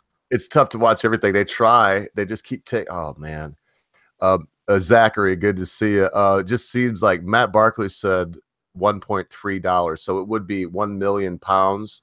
Would be 1.34. I was about $100,000 off, but it would still be $1,340,000 is how much. So if they did it in 38 flights, whatever they said, 48 flights, it must have been 48 different paths they had. They couldn't have done it in 48 times, I wouldn't think. A tennis ball of stuff. And just very quickly, that's off the point. But common sense, ODs. Nobody in prison has enough money to get enough of any drug to OD on it. No, I understand that they wouldn't have any money to be able to do it that way, but they can add things to the drug, as in they can add bleach and things like that, or do whatever they need to make it different. They wouldn't be a pure drug that they would be giving to somebody in prison. That's a definite. No, that's why they need to leave these damn people alone. They should let them do the drone flight of drugs. They really, in my opinion, look. Everybody's like, oh, the prisoners, they're supposed to be in jail. Yeah, they are in jail. In jail, it's bad enough to just be told you have to go in there and sit. As much money as they spend on those concrete cells with the stainless steel toilet stuff, they could give each inmate their own cell. Now, they could have those other cells below and say, look, if you do anything bad to this cell with a normal bed in it and normal silverware and stuff like that, you will go there and you'll never. Yeah, man, they wouldn't. I mean, anyway, look, it's just messed up, man. Why did they make them quit smoking? Common sense. I mean, why would you do that to these people? Is it cruel and unusual punishment? No, not really. They're prisoners. They've lost their civil rights after they've taken other people's lives away. Whether it be a case of nicking something off of them or the fact of actually killing them, depending on the level of crime. Fair enough. They've lost their civil liberties as soon as they've gone into prison. Okay. I would argue with that a little bit. I would say that because of the way you put that, not feelings. I don't think you were coming from feelings either. I think you're coming from a point of justice. I would say, well, then we could make a distinction between people that have raped, murdered, bludgeoned, beaten. I thought we do that already by different categories of prisons, as in A, C, and B in our country, and yours is max. We do, but we put people that have sold 50 kilos of cocaine in maximum security. Well, out of that 50 kilograms of cocaine that have been sold to drug dealers, if we put away drug dealers that have killed kids and things like that on the street, does that not necessarily go to the person who sold the 50K as well? I'm sorry, help me understand that. So if you have somebody that sold the 50 kilograms of coke, as you just said, for instance, and say it goes to obviously the drug dealers, and then we blame drug dealers that are killing kids by the kids having overdoses because they're the ones selling the drugs and mixing the drugs and things like that, would we not also say that the person who sold the 50K of drugs would also be involved in the same process? Well, okay, I guess in that case, but then I would go back this far and say, if you want to go that and lay the blame that way, then I would put the blame on the government that outlawed a drug and made it, because you don't see a lot of kids dying from alcohol poisoning, which will kill you just like heroin and the rest, and does kill. I don't know. There's quite a lot of people that die from alcohol poisoning. But what I'm saying is there's less common sense, because right now in countries where it's illegal to buy heroin, it's easier for kids to buy heroin than it is alcohol. So if I was going to trace it back like that, so I would say no. The person that was trying to make a living by being on the black market. Before you carry on that one, you said, obviously, I'm not trying to pick apart any argument. I'm just trying to clarify the argument. No, go ahead. In this country that you said that it's obviously, and I don't care what the country's name is. I don't even care if it's a hypothetical country. I know it's not, because I know you do your research. But even if it was, you're saying that in a country though where heroin is cheaper than alcohol, that people that are buying the heroin would die less than people that would buy alcohol. Am I saying? I don't know. I could never quantify that, but I am telling. I would have to say by pure guessing, and admittedly by feels, and it is conjecture more than anything else. But I would have to say that if you can buy heroin cheaper than alcohol, more people would use heroin to escape, meaning more people have a chance of dying. That's a simple, easy logic to work out. Well, but in countries where that's the case, i.e. Holland, where you can buy heroin, you can get it legally. You can actually get it legally in Portugal, where kids see that, and because you can get it legally, I know it's legal in Portugal. I did not know that heroin was legal. It's tolerated. I shouldn't say it's legal. No, it's not legal, but it's socially tolerated. I mean, I have Needle Park there, and in Holland, you can get heroin and use it very easily. And if you get busted for it, it's because you were being a jerk. They were using that for. They don't really enforce those kind of laws. Yeah, I know in Portugal, for instance, so they were going to show people that were addicted to different types of drugs more compassion. So I know that it is now legal for people to use heroin there. But drugs are legal. Cocaine, heroin, methamphetamine, you name it. They don't have a drug. Yeah, they're all legal. But if they're caught using cops are so happy, and no one wants to listen to this. The news won't talk about it. I've seen a couple of documentaries on it, a couple of news reports mocking them in the news reports. But nobody wants to talk about it. Why not? The police chiefs are ecstatic. They're like, why did we do this before? They have these nicest shows. The junkies got these nice little places they go. They're laughing and joking. Drugs are so cheap that the government just gives it to them. They're like, wow, we used to spend all this money on drug enforcement. We can just buy this shit for 20 cents. A human being gets them fixed up 5 times a day. Do the math. We were spending 5,000 quid a day. I do the math, and I guarantee you that their death rate in there now from heroin is probably higher than anywhere else in the world. No, it's not. You can go check it out. I've looked. I mean, I follow it pretty close. It's not.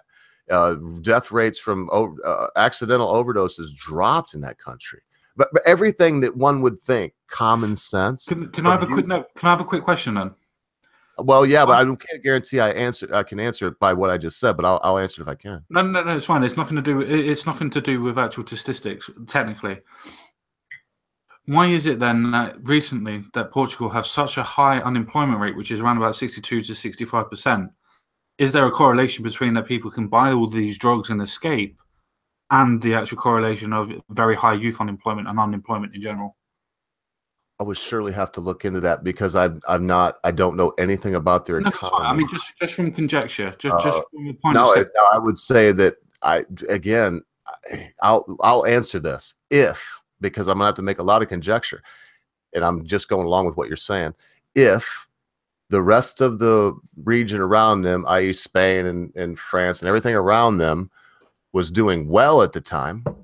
They're doing a lot better than what Portugal are doing. As I said, Portugal's at 62 to 65%. Spain is around about 38 to 42%, and France is around about the same.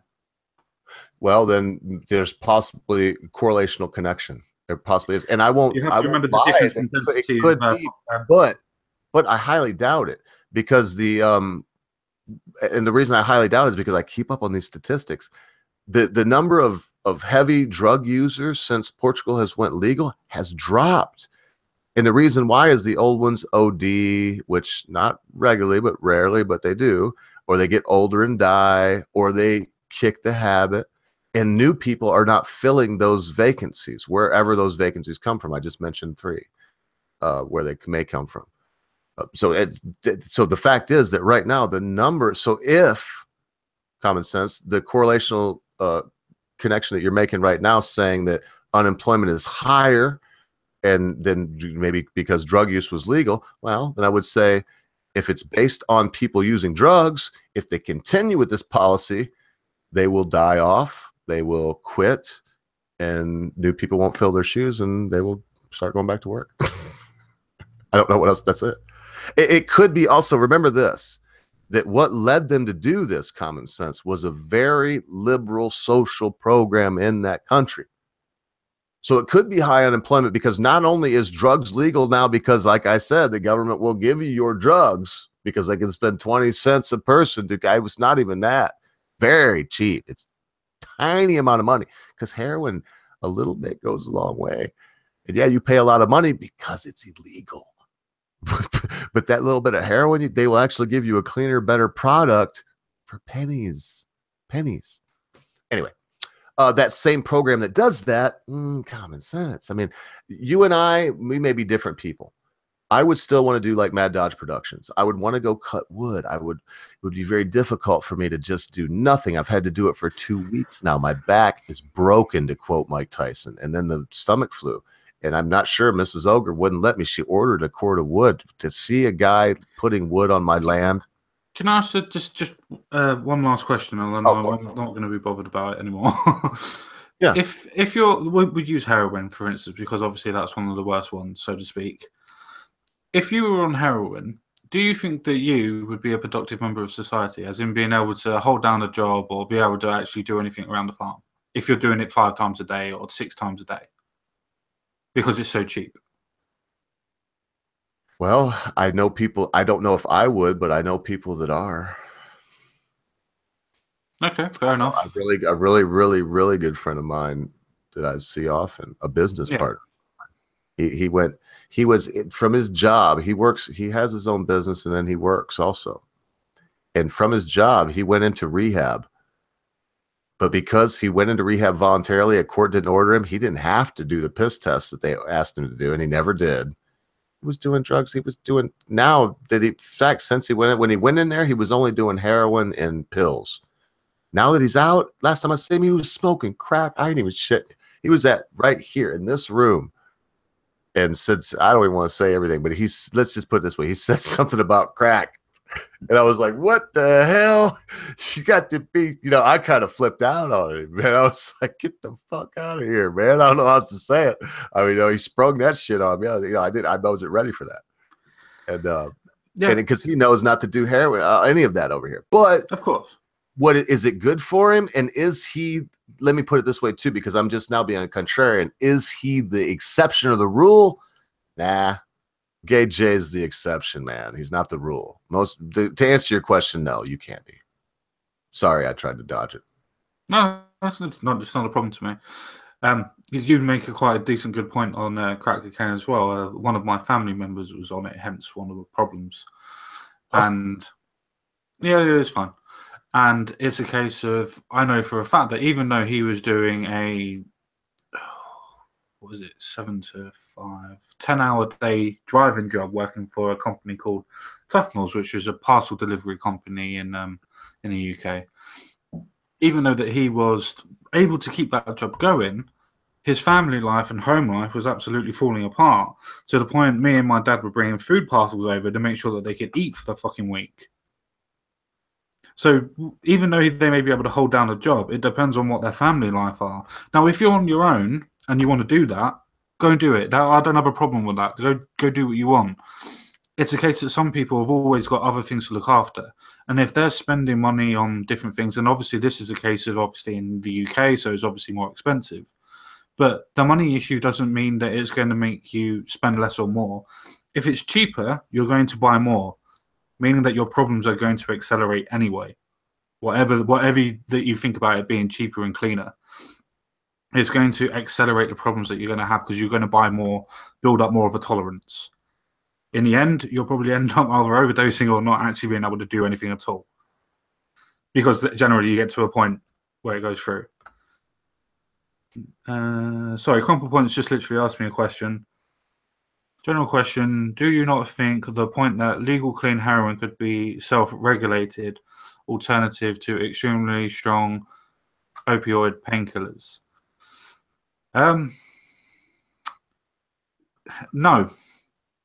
The reason why heroin couldn't be an alternative to painkillers is the fact that it's highly addictive, the fact that it is a complete and utter mind-altering drug in itself. It's a personality-altering drug as well.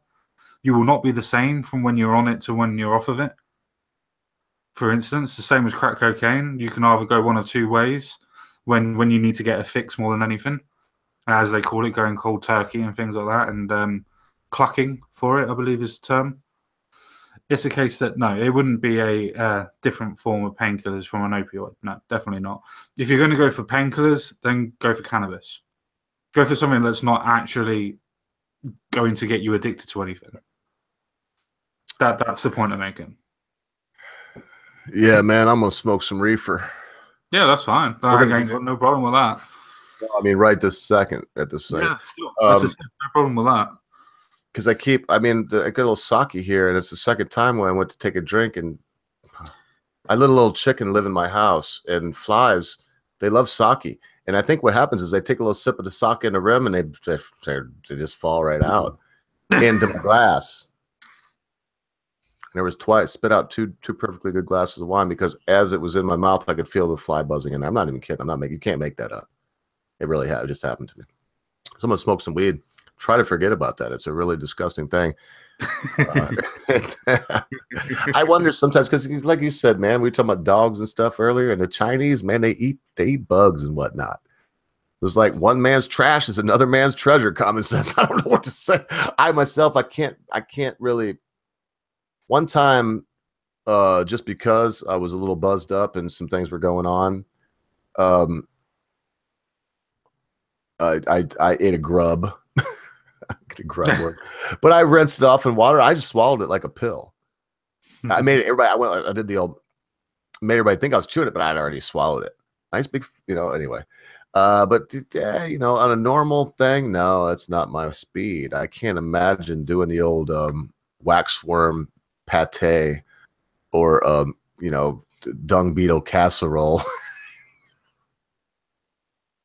Yeah, crispy grasshopper, battered grasshopper, and things like that. You see, because it gets me because I think I would try everything in Japan. In other words, I would try to eat a live octopus. Hell with it. Everybody else at the table eating it, I'm gonna try to eat it. I wouldn't eat a live octopus. I'd eat a cooked one. Well, I have eaten cooked ones. Not cooked. I've eaten dead ones where they, sushi. Ooh, octopus is good, man. Ooh. Well, sushimi, I should say. Where they bring you out the piece with a little bit of wasabi and like on a little bit of rice. Yeah. Oh man, the only thing I don't like with sushimi or whatnot, the only thing I've ever had that I know I wouldn't eat in Japan is sea urchin. Ugh.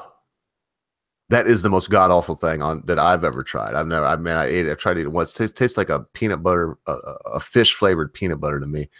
It was so terrible. Well, I got one more story. I mean, if you do common sense, as you see, I'm just going all over from flies to we're both all over. What? No, why not? I told you, man. We both of us we're only like maybe 75%, but we haven't seen each other since Friday. So I don't know. I think common sense guy and I could probably talk about nothing for 2 or 3 days. I can talk myself out of I can talk myself out of a paper bag and then talk myself back into it. Yes, very well. So anyway, the next one was I was just trying to see if this person would show up. Like I said, I ain't gonna mention who they were, and apparently, whatever. We'll move on. So number 5 here was something that I thought was funny. Look to it, and I guess before I do this, in fact, I'll let you have the first word on this too, because I keep on bulldogging. So let me just read a little bit common sense, and we'll hear what you think about this whole. What is it? We call it the Port Authority bombing in New York City. New York City bombing suspect warned Trump he failed to protect the United States. Prosecutors say, I'm not even going to try. 27 looked at Islamic State propaganda online and said he was retaliating for U.S. aggression. And so this gentleman, let me just let you take it from there, man. I mean, we all know what happened. This guy took a bomb, strapped it to himself, went to the Port Authority, put to high tide, man. Everybody walking to and fro, trying to blow himself up. Didn't do it. He hurt himself a little bit. Now he's in custody. Pretty much. The only thing that I would probably say on this one is I'm so disappointed that you didn't blow up half of your body and you only blew up your hand. To be honest, it's a case of you're trying to blame somebody else that didn't even start any of the wars in Iraq, by the way, or Afghanistan, just because you've fallen into different ideologies of blaming victims or blaming a blaming complex. You're blaming Trump for something that President Bush had started. And if you want to really talk about it, Bush Sr. started. If you really want to go all the way back. Well, you know what he's going to put this at? He's going to say that it's because Trump said that they were going to recognize Jerusalem as the capital. But I think everyone here should know that our previous 3 presidents before this one, in their campaigns at one time or another, promised that they would do that and then didn't. Once again, what I see, and I'm not going to get too adamant about this because I know stump for anybody. I just see Donald Trump just keeps winning, like you said he was going to. And what I mean by winning, doing the things he said he was going to do. Just turns out that those things are what the globalists and what the MSN and what the bleeding lefties don't want to have happen. So here's another case of that. That's all I can say. I mean, this guy is crazy. Not only did Donald Trump not do anything, as you said, saying that Israel is the capital of Jerusalem, excuse me, Jerusalem is the capital of Israel, is only fulfilling a campaign promise that he's the first president in 4 that had the balls to fulfill. Who's going to give him credit for that? Who's going to say that the other 3, Clinton, Bush, Obama, same guy, different name, same shill, same stuffed shirt front man for whoever it is, whatever you want to call them, the great ambiguous other that honestly controls, and that ambiguous other hates Donald Trump. That's why I don't care how many of my friends call me crazy or stupid or put me down, or how many of these morons try to blame it on Trump or say these things. I know why. Why would he say this? Well, of course, it's because it's their agenda to tear the guy down. It doesn't matter. I can see a person that said they were going to do something. It's happening right now. I can see the benefits all around me. So anyway, that's it on this for me. I'm so glad that no one was hurt, including him, because now common sense, he's in the hands of the FBI.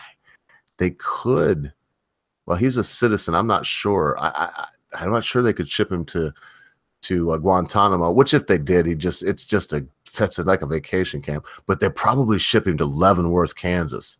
That is not a vacation camp. Yeah. I mean, his actual words, I mean, I can't find the reasons why he actually did this. His actual word says, I did it for Islamic State. I presume it's probably something, as you quite rightly said, as in the fact of that it's to do with Jerusalem. To me, it's a simple point on that one. I don't really see how that is going to affect what Donald Trump's doing in America. And if you're an American first, I'm not trying to say that you shouldn't care what's going on in Israel and all that type of thing. No, you tell them, common sense. Tell them what they tell them. Well, with that backup, it's a case of, if you're American, why do you give a shit what's going on in fucking Israel? If you're honestly American. There you go. If you've integrated, why do you care what's going on in Israel? As long as they're not being completely and utterly bombed and everything else like that, why do you care? What's the capital of your country? Capital of my country is London. So what if there were Muslims in your country right now that said that it was not, it was Manchester, and that all of your embassies were there, and now the United States said, well, we know the Muslims in the UK want to say the capital is in Manchester, but it's London. So we're going to move our embassy there. How would you feel about that? Would you think? And now remember, we're allies. It's not like we're just doing it out of the wild blue. I mean, yeah, but that's not the same as what they're doing. okay. The reason why Israel was supposedly moved to Jerusalem, so to speak, as the capital, is because Palestine called Jerusalem their capital. Hence why they can't be a state, so to speak, without a capital. So that's why they moved it to get rid of the two-state option. Do you know where Jerusalem is? What country it lies in? Not particularly. No, I know it's in the middle. It's in Israel. What if France wanted to call London? Because now what you're saying, what if France wanted to call London their capital? Well, in fact, like I said, what if France said London was their capital? Because that's what you're talking about now. Palestine is not in Israel. Good luck. Jerusalem is. But so if Palestine tries to claim a city that's inside of this country, that would be like France saying, well, London is our capital. And not I know really. it's tough, mate. I know this is tough. Oh, and if not really, why isn't it really? Because, as you said before, Palestine never existed. This is supposed to be a country that's never existed. So it's not saying that it's France is trying to say that it's our country. It's trying to say that Cornwall wants to take away Plymouth as their capital and try to claim that it's London. But where Palestine says it exists within and without of the Israel borders. So whether or not I say Palestine exists or whether or not Israel says Palestine exists, Palestine says they exist. And so they're claiming, once again, I mean, look at what all that you went through with Scotland. And now Scotland is British. Okay? It's period. Period. I don't care about these laws. I just found out about the reason you can bear arms is so you can kill a Scotsman. Oh, they were put in like 16s and 1500s. I know. I'm just making a steer because this is so heavy. I thought I'd make a joke. But there you go. Comments. We have to remember that whether or not we like it, 1948 to become a country of Israel, and Jerusalem is within that country. And yes, we have a Christian quarter, we have a Muslim quarter, we have a Jewish quarter. Like I said last time, I never remember the other, whatever it is. It's a Sikh or some other quarter. And it's because Israel allows it. And then when you have, and it is their capital, it's the capital of the country. And then it's their holy land. And then when you say that, you get people saying, oh, it's hate speech because they're saying that what is theirs is theirs. So, I don't know. It goes back to, I guess, almost to Catalonia, common sense, to where we have to say, I don't know. We should let people sort stuff out, right? Maybe you're right. And like you said, this is where this started, was you're very poignantly saying, why is the United States in this? Why are they in this? Well, so that was my point. But if we're going to use different situations, like for instance the Catalonia thing, Catalonia already had a different capital. The thing is, it's the idea that America has decided that there's only going to be a one-state issue now, not the country in itself. Yes, I agree that the country is obviously going to go, yes, we agree with America because we want a single state. I agree with that. I understand that. But to all intents and purposes, both Palestine and Israel at that point in time were interlocked in having a two-state option, so to speak, supposedly. I mean, the idea was there. But I'm not asking for land. Muslims are asking for land from Palestine. There was a bunch of people got together and made land for Israel. Okay, now the land is there. Yeah, now, I'm hang on. Now Muslims are coming. Now Muslims are coming to Israel and saying, and I'll let you speak. Believe me. Now Muslims are coming to Israel and saying, we want you to give us part of your tiny little country to give more land to Islam and call it Palestine. Why doesn't Jordan give them some? Why don't Egypt give them some land? Why doesn't Syria give them some land? Common sense, or any of these countries that are right there. I mean, they're all around. They have, because of their religious beliefs, because they believe that one of their most holiest places is in Jerusalem, because they've obviously been fighting over it for many, many years. Yeah, well, Jews believe that too. I guess you could. I understand. I understand. That's what my point was going to be. That's what my point was going to be. You're trying to say that Catalonia and Spain, or UK and Scotland and things like that. But it's not a case that it's two separate countries that are trying to decide what's going over their point. It's a case that Muslims are in one country and they want to change the name of the whole country, the same as Jews are in one country and they want to keep a name of the country. That there is a slight difference in the whole ordinance of what's actually going on, to the actual point where not a country is trying to break away.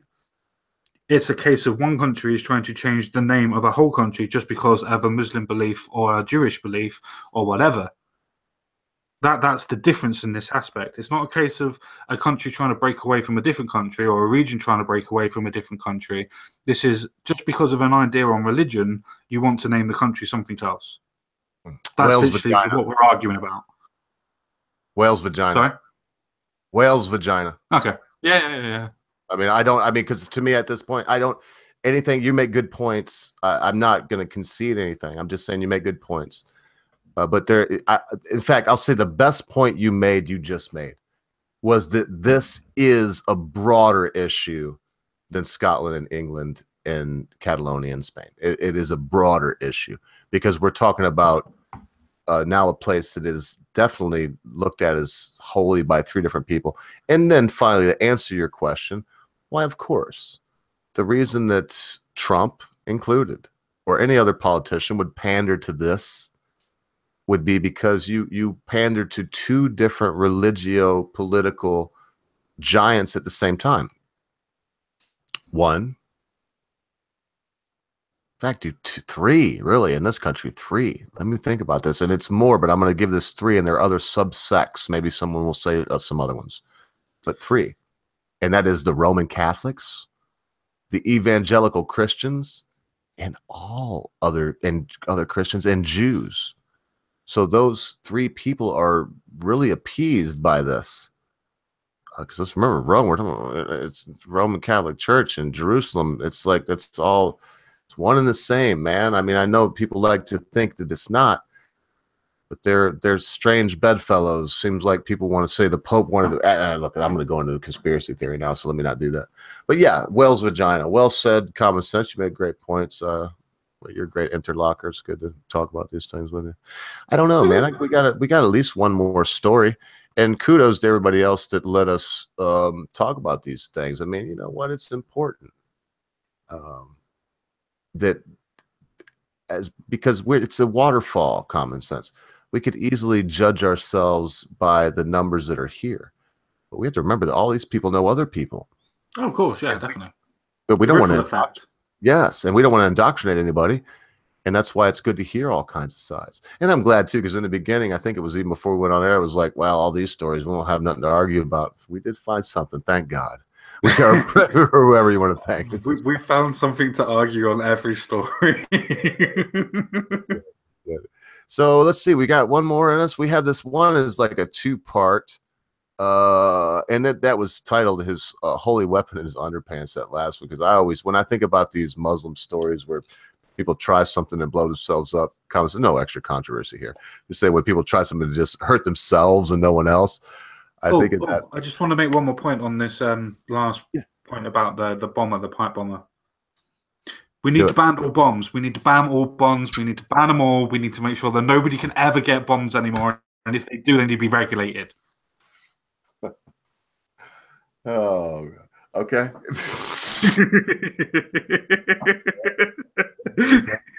I mean, they're gonna. Okay. I mean, I'm sure they already are. So are guns, by the way. I think that was a great. I'm pretty sure most bombs are actually completely and utterly illegal. You get caught with a pipe bomb, ATF goes roto-rooter up your rear end, and then you sit in a very small room for 5 or 6 years. Good. Yeah. Should be 10. Wow, really? For making a pipe? But we used to make them when I was a kid before it was illegal. My dad used to give us gunpowder and gasoline to play with. In a populated area, with intention of using it. No. We were just, but don't get me wrong, the stuff that we did in the 80s, if you did it now, you go to prison. Because we used to just make bombs, and I'm telling you, my old man, dads would give their kids like stuff to play with, right? The toys my dad gave us was gunpowder, gasoline, and motorcycles. He bought me a mini bike when I was 5 years old, my friend, and I always had a motorcycle. and stuff like that. And so we made pipe bomb. We used to make tennis ball bombs and works bombs, and he showed us how to take a crank from an old telephone, you know, and hook up a shock device. Do you know what my dad gave to me to play with? Tell me, please. An iron bar so I could work on the market stall by setting up a market stall from the age of 11. I did not get it. An iron bar. You know how to make a market stall, as in basically a shop outside, as in a market. They had to interlink it together like a Lego set. Oh, okay. So he gave me that from the age of 11 to be able to work out how to do business. Obviously, it was his business, but to go out early in the morning, up 3 o'clock in the mornings, things like that, then go to school, and then later on college and things like that afterwards. So, yeah, I didn't really get much of a childhood to go out and play and blow things up. Don't get me wrong, No, I was talking about young, and my old man was a transmission mechanic. I mean, we worked, but no, nothing like that. Yeah, I'm talking about from the age of 10, 11, I was working from. No, I can hear Mrs. Ogre working around in there, so she would know if I was BSing. She's heard my old man and me talking about it many years.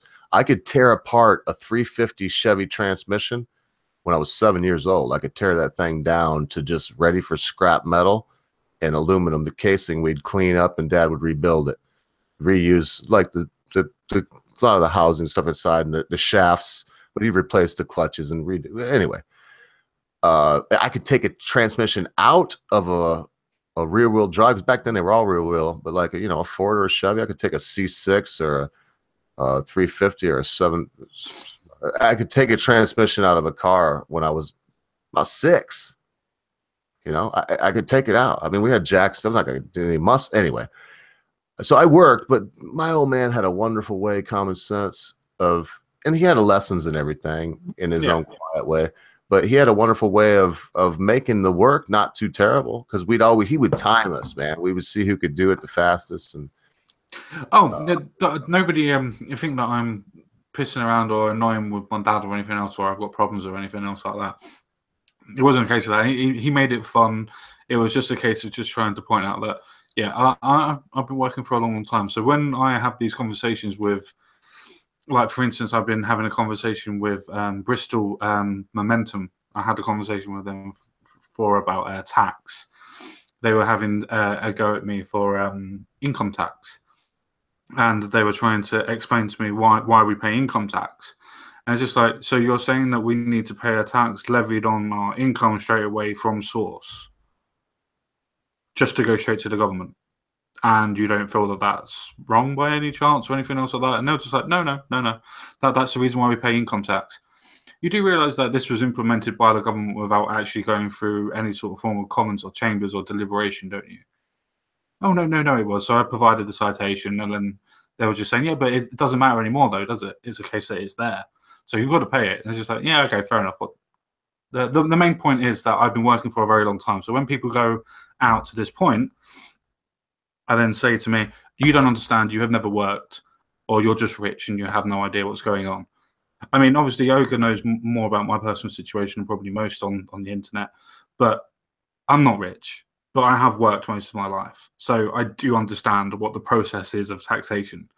And yes, I do believe that there is forms of taxation that should be in place. I do believe that. Not all taxation is theft. But it's the coercion of being able to force that's the problem. And I do understand that. And that's just the point that I wanted to make out, that just because my dad made me do that and your dad made you do what you did, it's a case that he still made it fun. They still made it fun. It wasn't a case that we knew that we were working. It was a case of, it was a fun. It was a game. Like for me, it was how many boxes could I lift to get out of the van? In the case of how quickly could I put the store together? I mean, was that bad to you? Was your dad fun to work with and whatnot? Oh yeah, he was amazing. We had tuna fish sandwiches and things like that. And yeah, everything you're describing, it actually sounds like my life and kind of fun to me. Just my life in a different way. Like I said, I grew up in a transmission shop, but I mean, it wasn't all definitely dynamite and guns, man. Now I had my first 22 when I was 7 years old. I had my first rifle when I was 5. a 22 rifle when I was 5 years old. Now I couldn't just take the son of a bitch and go running rampant through the neighborhood. Now, don't get me wrong. But by the time I was 8, I could take my pistol and go outside and fire it without telling me. I could just grab some ammunition, my pistol, and go out where we could. And anyway, I don't want to cut you off too much, but what you're talking about, common sense to me, sounds like a good childhood with a good father that wants to, you know, teach his son to be, you know, I don't know what to say, man. To be no, he taught me everything I needed to know for about life in itself. I would even say, with other bits and pieces that I put out today, that if he didn't put me into the place of being a strong working class person at that age, I don't think I would have been able to get through the later part of my dark days, so to speak. Because it was a case of I knew what it took to work. I knew what it took to make things work, to make life work. Now, I feel that if I didn't have that, I feel that I probably would have still been in the same place and probably even would have been worse off. I feel with the grounding that I had at such an early age to realize that if you want something in life, you've got to go out and get it and got to go out and do it. I don't feel that I would have been the person that I am today. Because, as they say, it's nature versus nurture. Nature is a very good thing and it gives you a solid base, but nurture is what really changes you into the person that you are. Yeah, you better believe it. I was watching some stuff today about how people were built and how people from even, I mean, because there's just people, it's like it's racist to say any of these things, but the fact of the matter is, the people from East Africa are very good at sprinting and, fast twitch muscle fiber. They have a lot of it. Very good at sprinting. That's why the Jamaican bobsled team, man. I mean, you never heard they don't have ice there. I absolutely love that film. Well, but they're actually, I mean, they made that because they were good, and it's amazing. The reason they're good is because all of the things that it takes to be good at bobsledding has nothing to do with the cold, or it has to do with being able to sprint. And they do come from, the Jamaicans are predominantly from East Africa. Now, the West Africans, they're very good at long distance. And, everybody says, well, yeah, of course, because they run 20 miles a day to school. Not all of them. Some of them live right next to the school. A lot of it has some of them have to go 60 miles, and some of them have to go 80 miles, and some of them walk right next door of them. Right. It has nothing to do with that. It just like with the ones that live on the East Coast have nothing to do with them running from crocodiles. Exactly. It really doesn't. It has to do with it may, don't get me wrong, but it has to do with the way the people in that area developed and their macro evolution, their compensation for the elements, the way that they've developed and learned to adapt. And it's as simple as that. And to say that it's racist, I mean, look at, because a lot of people say all this and that about like Murray's bell curve, and it is true. I mean, read the bell curve and you can see race does play into it sometimes. Definitely sex plays into IQ, all these things. But look at the NBA. I would argue that sex definitely plays into it. I would say that African Americans are definitely smarter than Africans, but that's nothing to do with the fact that the genetics are different. It's to do with their culture and their level of intelligence. Isn't that strange? Because what you just said, isn't that strange? Because what you just said is true. Because if I could have just finished that, just tiny little, if just this tiny little bit, and you'll see what I'm saying. You'll see that I'm actually agreeing with you on that. Is that when you look at the NBA, it's 80% black. I hate to say African American, man, because then when I see an English chap, I'm PC. Well, but when I see an English chap, what do I call him? African American? He'll punch me in the mouth if I do it twice. So I try to remember. Anyway, so when you look at them, they're 80% black, but the average IQ in the NBA is 115. Dude, that's quite good. That's well above the curve. I think average is, what is it, 96, 98? Yeah, I think it's 95 to 97, something like that. Now, that might seem like a cretin to you or I, but that's actually, I mean, that's normal. Maybe to you, though. I never went to university. I am a dumb. Oh, that has no bearing on your IQ. And talking to you, I don't know. I could send you a couple very easy on the thing, on the online IQ test you can take in, 45 minutes, and it'll tell you an honest answer. Because I've had real ones. I will do a video on it so everybody can see that I am a dumb. Well, do it first on the side and then put it up, because you never know. I mean, I don't know. But the one that I'll send you, I saw on that one, I scored 132, which is very close to what is honest. Yeah, that's fun. But do you know what that means? It means that it's an intelligence quotient.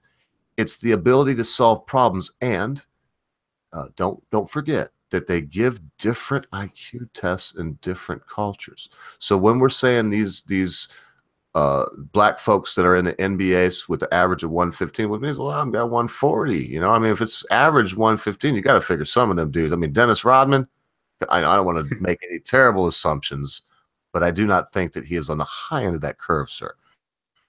Well, that's the reason why some of them are on sports scholarships and things like that. They've gotten to where they are. They're not necessarily the smartest people. They're there for their physical academia, so to speak, rather than their intellectual. But more importantly, as you say, even though that it's an average, there's going to be people that are well above the average as well as below. Because even after that average, there's still going to be a bell curve to a point. And that goes for any sort of positions that you're going to be in. For instance, if you're going to go somewhere, I don't know, let's go for footballers, American footballers. If you have the average IQ because of, I don't know, being hit or whatever, you have 90 to 100. You still have people less than that, and you still have people more than that. It's just a natural bell curve that you can use for any sort of description. It's a mean average. It doesn't mean that people are all that way, and it doesn't mean people are always going to be lower, and it doesn't mean people are always going to be higher. Sorry, I kind of took that one away. No worries. It sounds great, man. No, just.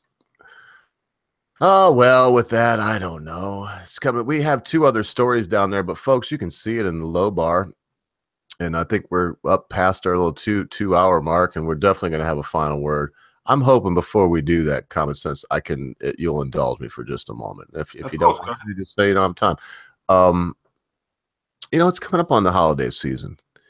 And, when you was telling me about working with your dad and some things, and I was thinking about that, I started considering, how life has changed and some of the things that I loved from the old days. And, if you care to share with myself and the people that are here, what are some of the things that you remember about this time of the year that just make you the happiest, man? You know what I mean? What's going on in your life around this Christmas season that has just impacted your life in the most positive ways? This year, not well, not I was going to say not too much, no, but generally, I love spending time with my mum and dad. I love going back to mum and dad's. I love being able to stay there for a night and that, and just have a couple of drinks and just be merry, watch a bit of telly, have our two meat dinner over the course of 3 days. So obviously a different dinner every day, but different meat as well. So no, that's the way that we do ours. We've never been a big present type of family. It's always been a case of we prefer to have us all together more than anything else like that. The only problem is my sister is down in London, so it's a case of quite hard to get everybody bloody together for Christmas. I don't think I've seen my sister for Christmas for about seven years, maybe 8, 7 or 8 years. See her at least once a year, but it's never on freaking Christmas because she has her own children and everything else like that. So it's hard for her to travel, and she wants to stay down there as well because that's where her partner and her partner's family are as well. So I can understand it. It's just annoying every now and again. You want to spend time with family, but you can't always do it. For me, I always like the season of good cheer with dad and everything else like that. He's always got a smile on his face. He likes to have a drink. At that point in time, as long as he's not driving, obviously.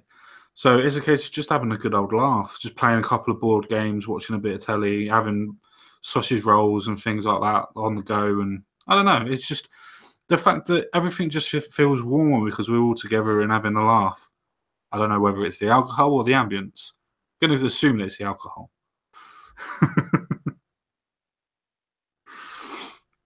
But no, that's mine. I mean, if I want to remember Christmases bygone rather than just this year, it's more of a case that I don't know, having friends and family around. That's as I said to many things before. Everybody has a different place that makes themselves happy.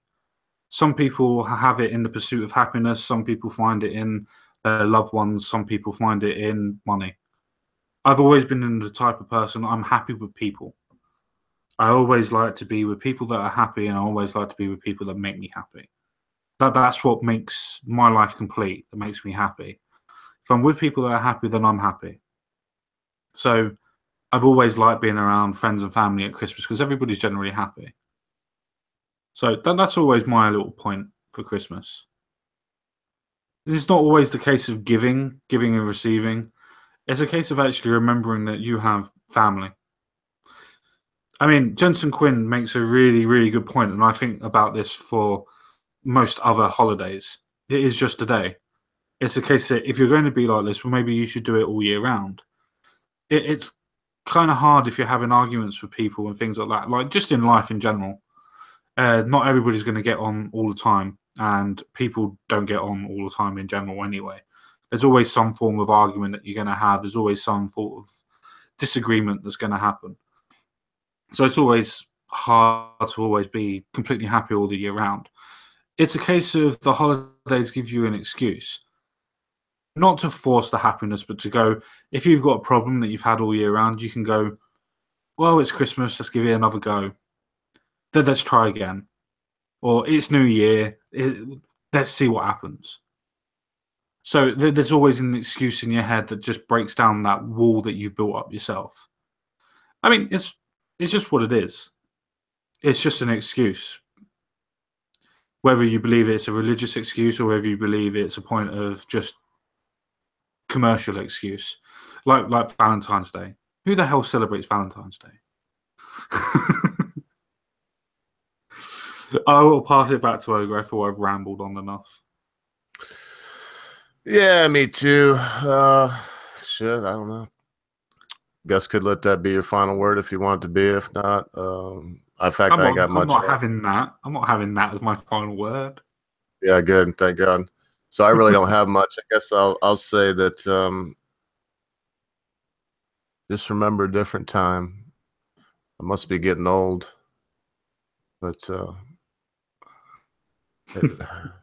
there were more family things that went on, and people went outside more, and you know, we saw each other out there and the outside, and did people things, interacted, and wasn't a lot of talk about diversity and whatnot. The neighborhood I was in was, I guess you call it diverse. Where I was at in the summer was Louisville, Kentucky. It was just black and white, but we had both in our neighborhood heavily, and it just wasn't any issues. Now in Louisville, Kentucky, there's well, I don't want to ruin my little Christmas thought before we go to our final words, but it's different. And I just remember, you know, turkey in every oven, and somebody was making some kind of food, and there was a tree, and there was lights on all the houses. Now I don't see, there's no lights. By this time of the year, there'd be lights everywhere. Now there's no lights on any of the houses around me at all, anywhere. And I don't mean just up here in the middle of nowhere. I mean, I go to town sometimes. It's a 30-minute drive one way, but I do go to town sometimes. And it's a relatively big town of, I don't know about big. Now I say it, everybody's gonna be like, he's a podunk, but it's what, like 60,000 or 80,000 people, something like that. It's all right size. But it'd be one in, when I was young, it'd be 1 in 50 wouldn't have lights. Everybody, I think the lights would just run in the street, one side or the other, snowmen and people try to outdo each other with different things and blinking lights and doing the trees and stringing stuff up and trying to kill themselves in the power poles and whatnot. Yeah. And now it's just gone. And I don't know, man. What I'm trying to say is what I remember is the people aspect. I was going to say family, but I thought about the poll, and it wasn't just family. It was friends. It was the community. And I don't think it's Donald Trump or Barack Obama, although people blame them both. But something's happening, man, in this country. Pressure maybe to alleviate the First Amendment, to take the First Amendment off the books, you know, social Marxism, all this. I don't know. But something's happening, man, and it's tearing it apart to the point where, hell, not only isn't it like it was in my diverse community in Louisville now, because I don't think white people and black people hang out that way anymore. I really don't. I don't think anybody hangs out that way anymore. Right. That was the point. I was gonna say my dad's best friend should be, but yes, you said it. Common sense. No one hangs out that way anymore. Nobody. Yeah. You make an extremely good point where everybody wasn't worried about what anybody else thought or said. But now people are worried that if you put lights on your house that you're now celebrating Christmas. But now you can't celebrate Christmas because now it's a part of the fact that you have to say holidays and not Christmas. And you can't go off to somebody's house now, or somebody you know, obviously, not just some random, and just go, how are you doing? Do you want to come over and have tea anymore? Because you don't know how they're going to react. Are they going to think that you're crazy? They're going to think that you're this, that you're that.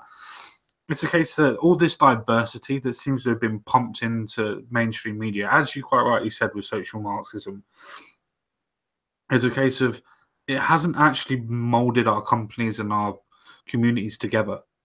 It's torn them apart to the point where everybody's wondering what everybody else is doing. What you say has double meanings, and what you say has one meaning because you're this color or you're that sex, or you're two sexes, or you don't have a sex. It's just all this inclusion has pushed us further and further apart.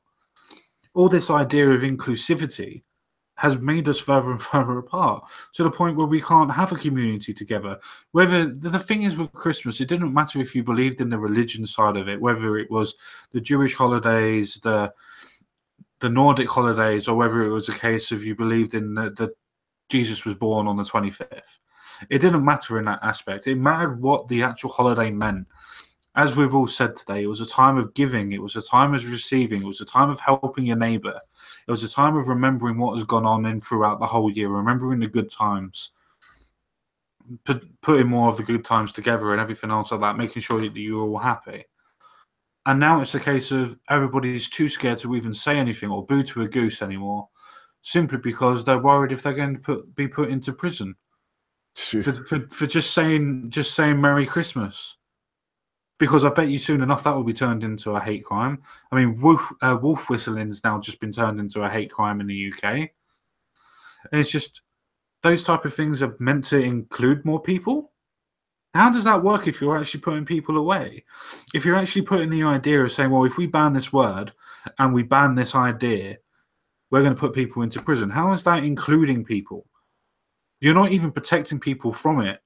All you're doing is forcing people that have thought it and said it and have done it to be put into prison and pay for their lives in prison through all the taxes that is being taken and everything else like that. The idea that the inclusivity, that feminism and SJWism in itself and progressivism has decided that it's supposed to portray into this country and into the Western culture in itself is absolutely ludicrous to the point where people are going, oh yeah, we're definitely together more. We definitely understand. You go back to the 80s, we were more together in the 80s, and yet people were goddamn more racist in the 80s than what they were now. But you could knock on somebody's door and say, do you want to come over for a beer or whatever, or are you going out? And nobody would really even batter an eyelid. Even in the 90s, you could do that. Me as a child, when I used to live on a council estate, if I knew somebody, for instance, from school, but I didn't know them personally, I could knock on the door and go, oh, I've known you for school. Do you want to come out and play football? Or do you want to come out and do this? We're playing with our mates or whatever. We could do that. If you did that today and it was somebody that is not supposedly inclusive, so say, for instance, somebody who was black or trans or whatever, you would then get accused probably by the parents or by the police that you're trying to get them out so you can provide a hate crime towards them. And it's just like, no, I just want to play football and we needed an extra person on the team and I remembered that you lived there because I saw you one time go in. And it's just, you don't get that anymore. Life just seems to have been pushed further and further away rather than actually being more inclusive. I think I've rambled on far enough, but I would like that to be my final word. Yeah, it's really good. I'll tell you, yeah, final word. This idea is just so deep to me. I was going to go off on my own, but you know what? Eventually, you got to say, oh, and I see Zero in there. Hey, Zero, look, let me show you. I'm going to show Zero something real quick.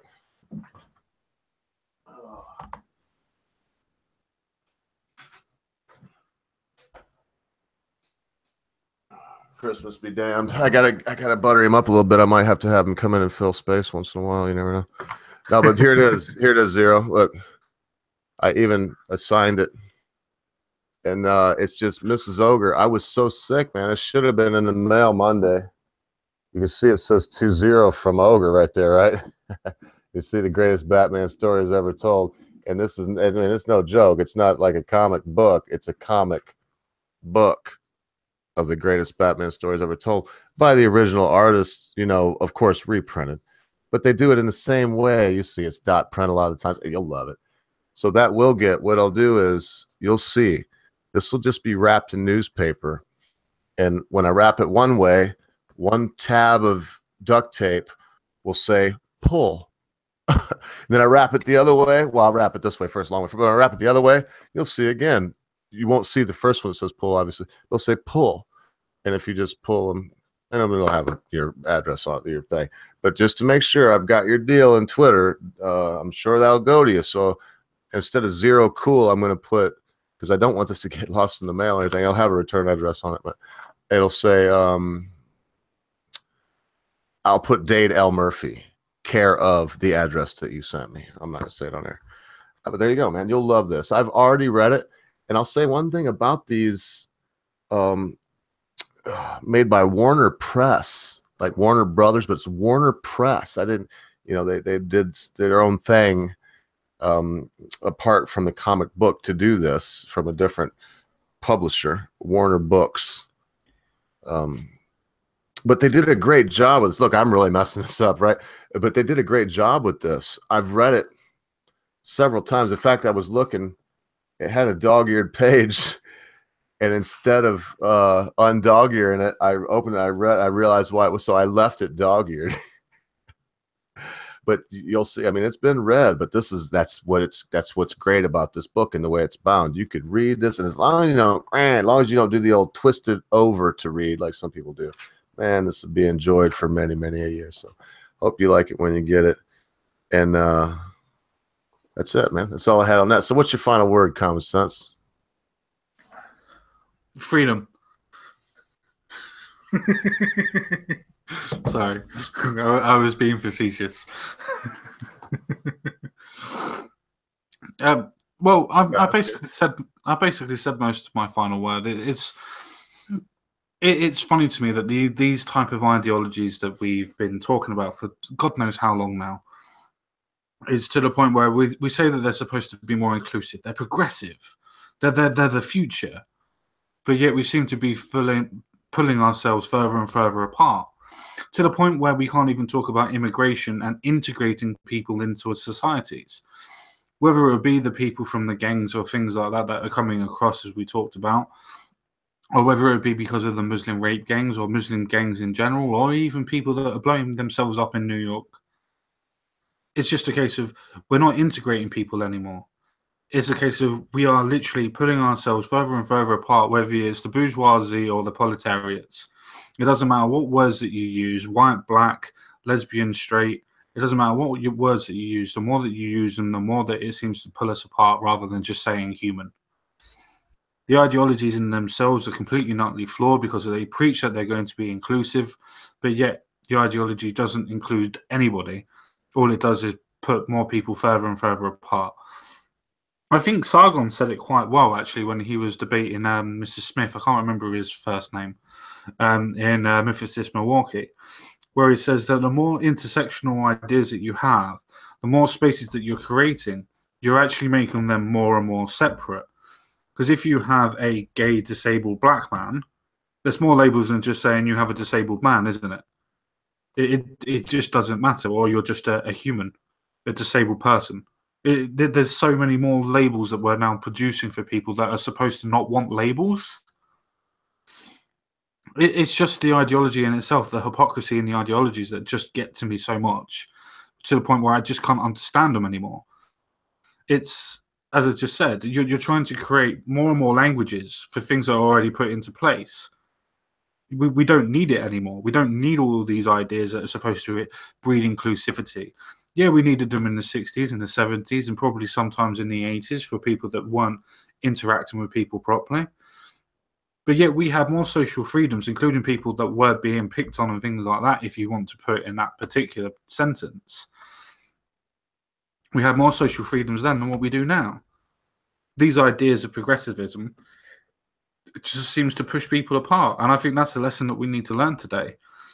that the ideas of bringing people together are pushing people apart. So maybe we should leave things the way they are and let people be people and see that they will pull themselves together anyway.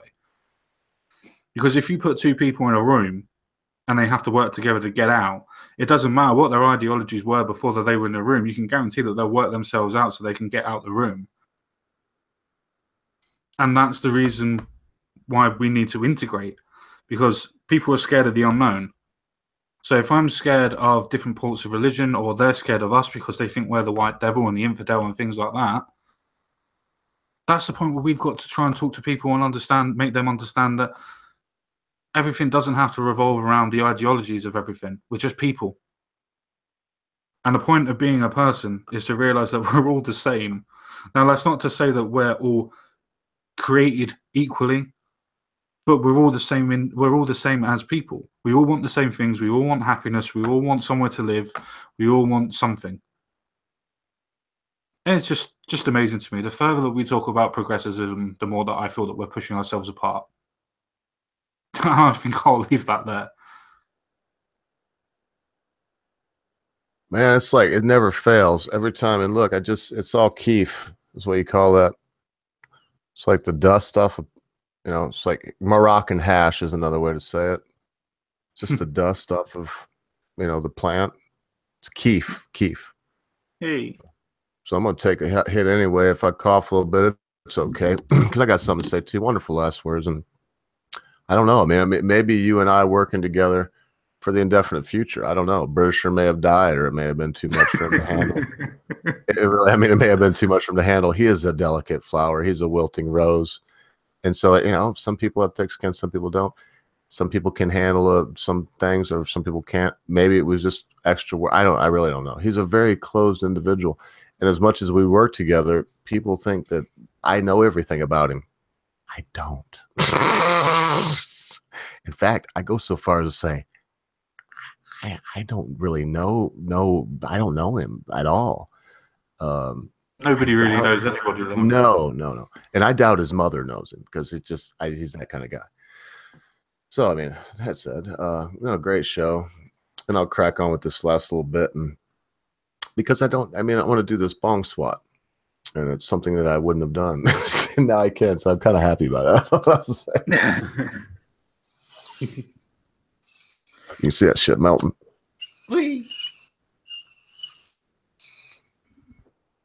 See it just melting in the bowl. You see that beautiful blonde color before I hit it, and then it just like melts in the bowl. Starts to run like liquid and bubble. If it don't bubble, it wasn't worth your trouble. It is. I'm trying to filibuster right now because I can feel the gag and cough, but I'm trying to be tough and cool. There's somebody I want to plug right now that I've never had, but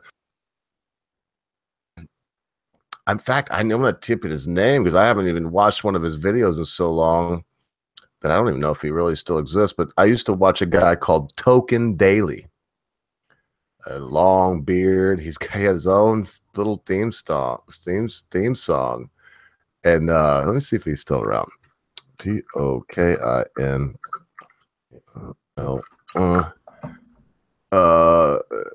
Token GXL. Oh yeah, he's still around. Looks like Token GXL. So I highly recommend. Man, he's got 171,000 subs at this point. Highly recommend you go check him out because he does smoke pot, is what he does. I mean, he shows you cool bongs.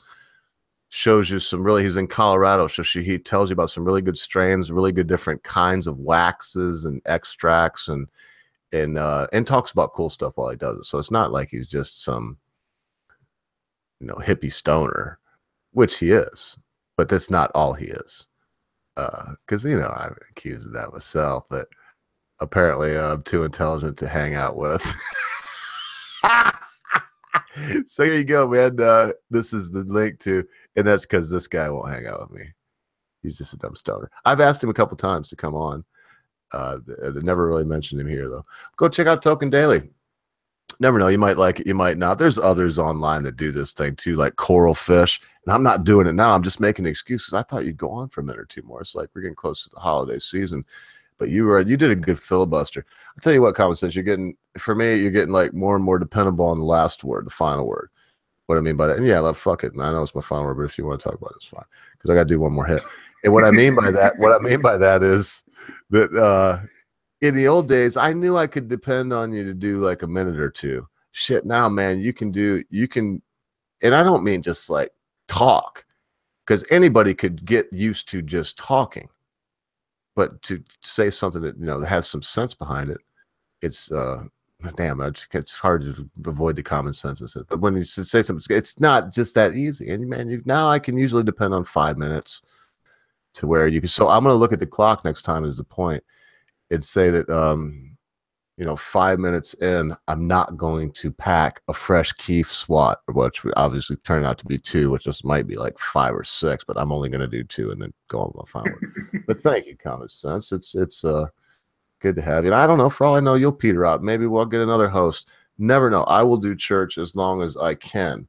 But I don't know. Well, serendipity, baby. You know what I mean? Sometimes things happen for a reason. I'm pretty sure I won't be going anywhere, mate. I've already decided that we're going, not we are going in a separate direction, but we're going to be a little bit more adult. As obviously mentioned in different DMs that we've already had before, with the different guests and things like that. Yeah, and maybe that's my reason for smoking a little pot tonight. It's a sad time and it's a happy time, but it's something that I've seen on your videos. The beginning is only the end, but the end is, man, it's the beginning. So I think that's a wonderful thing to say before I go into my final word. Look, if we get too dogmatic, if I get too for Donald Trump, or if you get too anti-Donald Trump, if I start telling you that marijuana, cures cancer and glaucoma and anxiety and the hiccup disease and cerebral palsy and not muscular dystrophy. We'll see. Oh, it does. Well, if I tell you that it helps with those things, I'm just saying that don't buy into a dogma. Sometimes the dogma can include things that are true, right? You could have firm faith in science, but then be this person that starts being so religious about it that they call other folks deniers, blasphemers. You know what I mean? Want to burn them at the stake.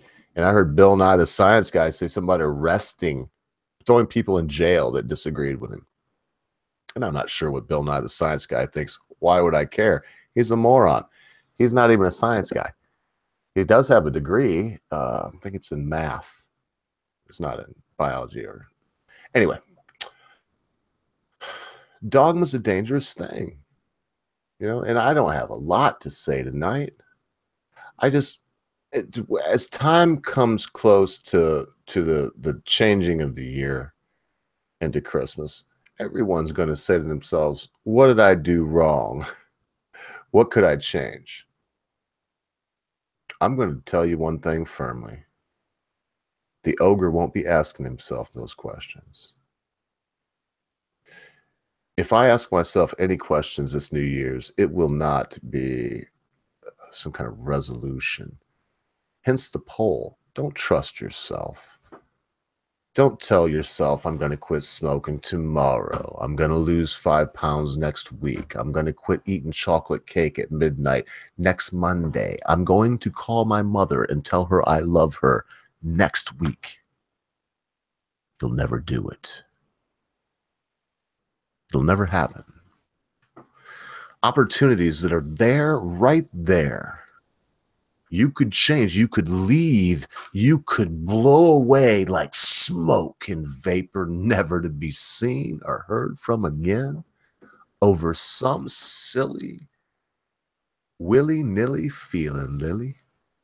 Nothing. In the end, people, it's not right and left. It's not Tories and Labor. It's not Republicans and Democrats. Yeah, it's the right and the left. It's Tories and Laborers, Republicans and Democrats stomping on your face, destroying your rights, taking everything you know and love. The very ones that fought for the Brexit. I don't really hear much from Nigel now or Boris. Where are they? When this should be something, and I don't see before they were, I mean, I know they tried to kill Nigel Farage. Does everybody know that's not conspiracy theory? It happened. Twice, and he escaped that plane, and I don't know. Anyway, where are they now, though? Did the death threats? Is it over now? Don't buy into the dogma. Don't buy into your own dogma if you can help it. Tell yourself if you think this is noble, if you think this is something that's worth hearing from me, a flawed individual that everyone here knows I'm flawed. No, I'm so flawed that I couldn't hide it if I tried. Ask yourself, is this a noble thing that I do? Go from there. Doesn't matter if it seems harsh what you do or what you hear. The way you respond to one or the other could be the difference between going forward or moving back. I'm not trying to be cryptic either. Follow me here.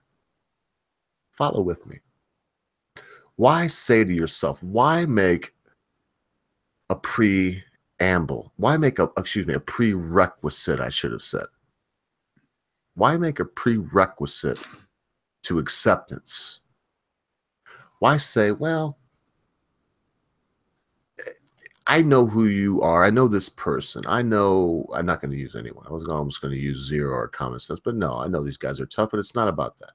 I know this individual. So I assume this, that, the other thing, thus and such. And then when it doesn't work out that way, you hold your dogma. Be it that's, I already said it, Trump supporter, Christian, atheist.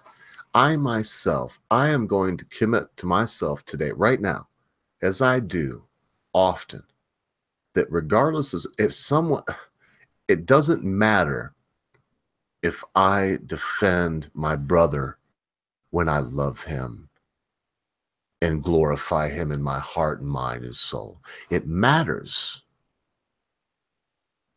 the moment I decide to defend my brother in the midst of my angst, in the depths of my loathing, at the moment when I desire his destruction. That's nobility, people. Come on.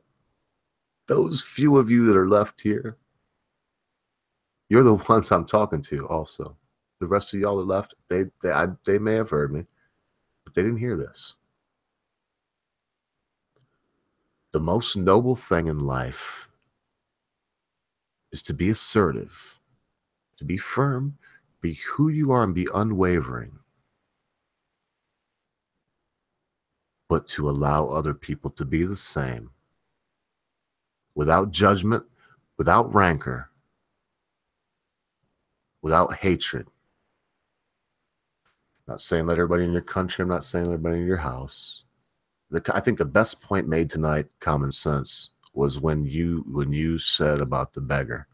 When I was like, you give him 20 quid, and you made the best point made tonight. I said, no, you want to be nice to this man? You're going to give him $20 so he can go get some heroin, or he can, whatever it is that put him where he is now, so he can go do that. It's not even humane, so nice, not a little good thing. It only appeases yourself. So my final word is to be noble. And nobility comes with a price. Well, Marco Rubio. Y'all remember that? Marco Rubio got a little drink of water. It comes with a price. And that price is sometimes you don't agree with your friend. Sometimes you disagree with someone you care about. And sometimes You agree with someone you hate, and you admire someone that you can't identify with. And this is an important thing. Separate but equal. All right, I'll go all over if I continue to go on. I watched too much YouTube today, common sense, while I played Arkham City.